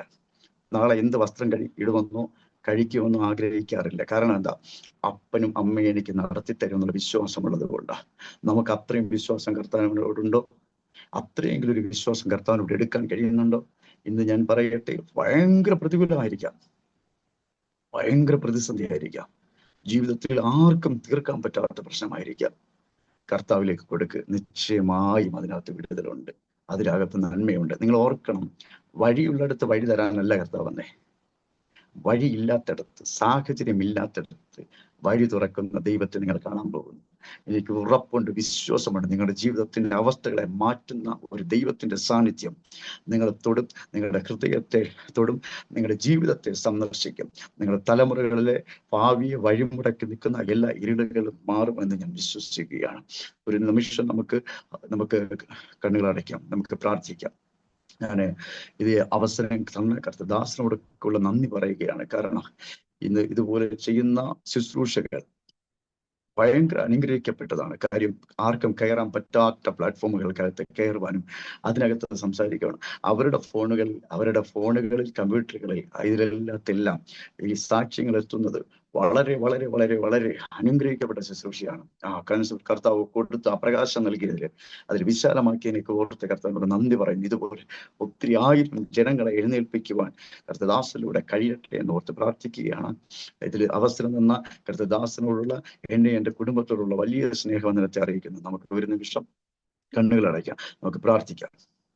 പരിശുദ്ധനായ ദൈവമേ, സ്വർഗീയ പിതാവേ, കർത്താവെ, മീഡിയയിലൂടെ പച്ച അടിയനെ കണ്ടുകൊണ്ടിരിക്കുന്ന എല്ലാവരെയും ഓർത്ത് പ്രാർത്ഥിക്കുന്നു. തിരുസാഹചര്യം ഒരുക്കിയ ദാസനെ അങ്ങ് അനുഗ്രഹിക്കണമേ എന്ന് പ്രാർത്ഥിക്കുന്നു. അവരെ ശുശ്രൂഷകളെ വിശാലമാക്കണം. അവർ ആയിരിക്കുന്ന ഇടത്ത് ഇതുവരെ കണ്ടിട്ടില്ലാത്ത ശുശ്രൂഷകൾ തുറക്കുവാനുള്ള അധികാരമുള്ള യേശുവിന്റെ നാമത്തിൽ ആ മണ്ഡലങ്ങളെ തുറക്കട്ടെ, ആത്മമണ്ഡലങ്ങളെ പണിയട്ടെ. പരിശുദ്ധാത്മാവിന്റെ കൃപ തുറക്കട്ടെ എന്ന് പ്രാർത്ഥിക്കുന്നു. അവർ ചെയ്യുന്ന ശുശ്രൂഷകൾക്കകത്തെല്ലാം ദൈവപ്രവൃത്തികൾ തുറക്കട്ടെ. കർത്താവെ, ഇതിന് അവസരം തരുവാൻ കർത്താവെ ഭൃത്യനെ അങ്ങ് ഉപയോഗിച്ചുള്ള കർത്താവെ അധികമായി അങ്ങ് മാനിക്കണമേ. ഓ യേശുവിന്റെ നാമത്തിൽ കർത്താവേ സ്തോത്രം. അതിന് കർത്താവേ സ്തോത്രം. അപ്പച്ചാ, യോഗ്യതയുള്ളതാക്കി ഇവിടെ നിർത്തിയതിനെ ഓർത്ത് നന്ദി പറയുന്ന കർത്താവേ. എളിയവനെ ആദരിക്കുന്നവൻ ഭാഗ്യവൻ. അനർത്ഥ കാലത്തെ യഹോവ അവനെ വിടുവിക്കുമെന്ന് പറഞ്ഞ വചനപ്രകാരം കർത്താവേ കർത്താവെ ആദരിക്കുവാൻ, അപ്പച്ചാ സ്ത്രീവിനകത്ത് കൊണ്ടുവരുവാൻ പ്രത്യേക അപ്പച്ചാ മനസ്സ് കൊടുത്തതിനായി നന്ദി പറയുന്നു. അതിന്റെ അനുഗ്രഹങ്ങൾ കർത്താവേ സ്തോത്രം. കർത്താവെ നിർവാദം കർത്താവേ സ്തോത്രം അങ്ങ് തുറക്കണമേ എന്ന് പ്രാർത്ഥിക്കുന്നു. ഇതിനകത്ത് ഇത് കേൾക്കുന്ന എല്ലാവരുടെ മേലും യേശുവേ അങ്ങയുടെ അപ്പച്ച ശക്തി പകരണമേ. അങ്ങയുടെ ഹല്ലേലൂയ അവരുടെ ഹൃദയത്തിനകത്ത് സന്ദർശിക്കണമേ. യേശുവിന്റെ ആണിപ്പഴുതേറ്റ കരം അവരെ തൊട്ട് സൗഖ്യമാക്കണമേ. രോഗികളായിരിക്കുന്നവർ ഇത് കേൾക്കുന്നെങ്കിൽ കർത്താവെ, സാക്ഷാൽ രോഗങ്ങളെ ചുമക്കുന്ന കർത്താവ്, യേശുവിന്റെ അടിപ്പിണരുകളാൽ ഞങ്ങൾക്ക് സൗഖ്യമുണ്ടെന്ന് പറഞ്ഞ കർത്താവ്, ഇത് കേൾക്കുമ്പോൾ തന്റെ വലിയ വലിയ വലിയ അത്ഭുതങ്ങൾ സംഭവിക്കട്ടെ. പൂർണ്ണമായ രോഗസൗഖ്യങ്ങൾ ഉണ്ടാവട്ടെ. യേശു ക്രിസ്തുവിന്റെ ശക്തി അവിടെ വ്യാപരിക്കട്ടെ. അങ്ങയുടെ വസ്ത്രത്തിന്റെ തൊങ്ങൽ തൊട്ടപ്പോൾ ശക്തി പുറപ്പെട്ടു എന്ന് പറഞ്ഞ അതേ അത്ഭുത ശക്തി യേശുവിന്റെ നാമത്തിൽ ഇത് കേൾക്കുമ്പോൾ പകരട്ടെ എന്ന് പ്രാർത്ഥിക്കുന്നു. അവരുടെ ഹൃദയത്തിൽ വലിയൊരു ആശ്വാസം ഉണ്ടാകട്ടെ. അവർ വലിയ ഒരു പ്രതീക്ഷകൾ ഹല്ലേലൂയ സ്തോത്രം അപ്പച്ച പ്രാർത്ഥന വിഷയമായിട്ട് വെച്ചിരിക്കുമ്പോൾ അതിനകത്ത് പരാജയങ്ങളേറ്റ് ഒറ്റപ്പെട്ട് അവസ്ഥകളിലായിരിക്കുന്നവരെ ഇന്ന് ഹല്ലേലൂയ സ്തോത്രം ഇത് കേൾക്കുമ്പോൾ തന്നെ കർത്താവെ അങ്ങ് വെളിപ്പെടുത്തണമേ. അങ്ങ് കർത്താവെ അവരെ വിടുവിക്കണമേ എന്ന് പ്രാർത്ഥിക്കുന്നു. അധികാരമുള്ള യേശുവിന്റെ നാമത്തിൽ ദൈവശക്തി വ്യാപരിക്കട്ടെ. യേശുവിന്റെ നാമത്തിലുള്ള ശക്തി അവിടെ അയക്കണമെന്ന് പ്രാർത്ഥിക്കുന്നു. പിതാവിന്റെ പുത്രന്റെ പരിശുദ്ധാത്മാവിന്റെ ശക്തിയാൽ അവരെ കർത്താവെ പുറത്തു കൊണ്ടുവരണമേ എന്ന് പ്രാർത്ഥിക്കുന്നു. എല്ലാവരെയും അങ്ങ് ശക്തീകരിക്കണമേ. എല്ലാവരെയും അങ്ങ് ബലപ്പെടുത്തണമേ. ശുശ്രൂഷകളായിരിക്കുന്നവരെ, മുറിപ്പെട്ടവരെ എല്ലാവരെയും കർത്താവെ പൂർണ്ണമായ വിടുതലോടുകൂടി ഏലിയാവിന്റെ കർത്താവെ സ്തോത്രം അപ്പച്ചാ അങ്ങ് പുറപ്പാടുണ്ടെന്ന് പറഞ്ഞ് വിളിച്ചു വരുത്തി. കർത്താവെ അങ്ങയ്ക്ക് വേണ്ടി ശുഷ്കാന്തിച്ചിരിക്കുന്നു എന്ന് പറഞ്ഞപ്പോൾ രാജാക്കന്മാരെ തിരഞ്ഞെടുക്കാൻ വേണ്ടിയുള്ള അധികാരത്തെ തുറന്ന കർത്താവ് ഇന്ന് കർത്താവ് ഇത് കേൾക്കുമ്പോൾ തന്നെ ആ ദൈവത്തിന്റെ സാന്നിധ്യം തുറക്കട്ടെ. ദൈവത്തിന്റെ ശക്തമായ ഇടപെടൽ ഉണ്ടാവട്ടെ. കർത്താവെ തിരികെ കൊടുത്ത് മടക്കി കൊടുത്ത് കർത്താവെ പുതിയൊരു പുതുക്കത്തിന്റെ അനുഭവത്തിൽ അവരെ പച്ച നിറയ്ക്കണമേ എന്ന് പ്രാർത്ഥിക്കുന്നു. പരിശുദ്ധനെ അങ്ങ് ശക്തീകരിക്കണമേ. ഓരോരുത്തരുടെ മേലും അങ്ങയുടെ സാന്നിധ്യം ഇറങ്ങണമേ. പരിശുദ്ധമായ ശക്തി നിറയട്ടെ. അഭിഷേകത്താൽ മുറിപ്പെട്ടു പോയവരെ പുതുശക്തിയാൽ നിറയ്ക്കണം. പുതുശക്തിയാൽ നിറയ്ക്കണമേ. പുതിയ അഭിഷേകത്താൽ നിറയ്ക്കണം. പുതിയ ആത്മശക്തിയാൽ നിറയ്ക്കണം. പരിശുദ്ധമായ ശക്തി അധികമായി പകരണം. ഉയരത്തിൽ നിന്ന് ശക്തി ധരിക്കുവോളം കാത്തിരിപ്പിനെന്ന് പറഞ്ഞ കർത്താവ് അപ്പച്ചാ പ്രിയദാസിദാസന്മാരുടെ മേൽ ദൈവശക്തി വ്യാപരിക്കട്ടെ. അവരുടെ ഹൃദയങ്ങൾ തുറക്കട്ടെ. കർത്താവിന് വേണ്ടി ഓടുവാൻ, കർത്താവിന് വേണ്ടി വിശ്വസ്തയോടെ നിൽക്കുവാൻ, കർത്താവിന് വേണ്ടി കർത്താവ് സ്തോത്രം ജീവനോട് ത്യാഗത്തോടെ നിൽക്കുവാൻ ഒരു കൂട്ടം സൈന്യത്തെ അങ്ങ് പുറത്തു കൊണ്ടുവരണമേ എന്ന് പ്രാർത്ഥിക്കുന്നു. കർത്താവേ സ്തോത്രം. കൊയ്ത്ത് വളരെ ഉണ്ട്, സത്യം. വേലക്കാരോ ചുരുക്കം. ആകയാൽ കൊയ്ത്തിന്റെ യജമാനു വേണ്ടി, കൊയ്ത്തിന് വേണ്ടി, വേലക്കാർക്ക് വേണ്ടി അപേക്ഷിപ്പിനെന്ന് പറഞ്ഞ വചനപ്രകാരം കർത്താവേ സ്തോത്രം അപ്പച്ചാ ഒരു കൂട്ടം സൈന്യം ഇതിലൂടെ എഴുന്നേൽക്കട്ടെ. മുറിപ്പെട്ടവർ എഴുന്നേറ്റ് വരട്ടെ. രോഗികൾ സൗഖ്യമായി കർത്താവിനെ സാക്ഷിക്കട്ടെ. അധ്വാനിക്കുന്നവരും ഭാരം ചുമക്കുന്നവരുമായുള്ളവരെ എല്ലാവരും എൻ്റെ അടുക്കൽ വരുവേൻ, ഞാൻ നിങ്ങളെ ആശ്വസിപ്പിക്കാമെന്ന് പറഞ്ഞ ആ വചനം ആശ്വാസദായകമായി പ്രത്യാശയോടെ പ്രതീക്ഷയോടെ പുതിയൊരു ശക്തിയോടുകൂടെ സമാധാനമായി നിർത്തുവാൻ കർത്താവ് അനുവദിച്ചാട്ടെ. കേൾക്കുന്നവർ ദൈവ സാന്നിധ്യം തുറക്കട്ടെ. കർത്താവിനെ സ്വീകരിച്ച് എന്നോട് കർത്താവെ അങ്ങ് സംസാരിച്ച പോലെ യേശുവിനെ നേടിയോ, കർത്താവിനെ നേടിയോ, ജീവനുള്ള ദൈവത്തെ തിരിച്ചറിഞ്ഞു. ആ ജീവനുള്ള ദൈവത്തെ തിരിച്ചറിഞ്ഞുകൊണ്ട് മുന്നോട്ട് പോകുവാൻ, വിശുദ്ധിയിൽ നിൽക്കുവാൻ, വീഴാതെ വേണം കർത്താവിന്റെ കൃപയിൽ ഓടുവാനുള്ള കൃപ നൽകിയാട്ടെ. അടിയനെ കർത്താവെ ശക്തീകരിച്ചതിന് നന്ദി പറയുന്നു. കർത്താവെ ഇതിന് അവസരം ഒരുക്കിയ കർത്തദാസനെ ഒന്നുകൂടെ കരുത്തിലേൽപ്പിച്ച് പ്രാർത്ഥിക്കുന്നു. അധികമായി അധികമായി നാളുകളിൽ കർത്താവെ അങ്ങയുടെ നാമത്തിന് വേണ്ടി നിൽക്കുവാൻ, അധികം ഫലം കായ്ക്കുവാൻ, അധികം ഒരു സൈന്യത്തെ എഴുന്നേൽപ്പിക്കുവാൻ ദാസനെ അങ്ങ് ബലപ്പെടുത്തിയാട്ടെ എന്ന് പ്രാർത്ഥിക്കുന്നു. ഒരു മഹത്വം അങ്ങേക്ക് വരുന്ന കർത്താവെ അങ്ങയുടെ പരിശുദ്ധ നമ്മളെ നിറവിൽ നിർത്തിയതിനെ ഓർത്ത് നന്ദി പറയുന്നു.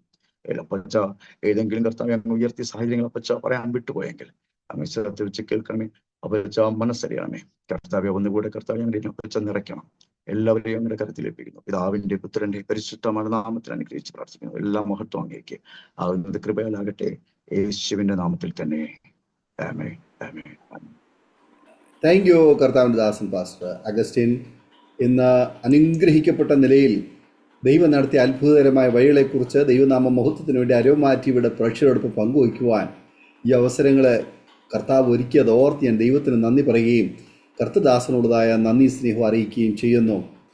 തീർച്ചയായിട്ടും ദൈവം അത്ഭുതകരമായ വഴികളിലൂടെ കൊണ്ടുവന്നു എന്ന് മാത്രമേ ഈ സമയത്ത് പറയാൻ കഴിയുകയുള്ളൂ.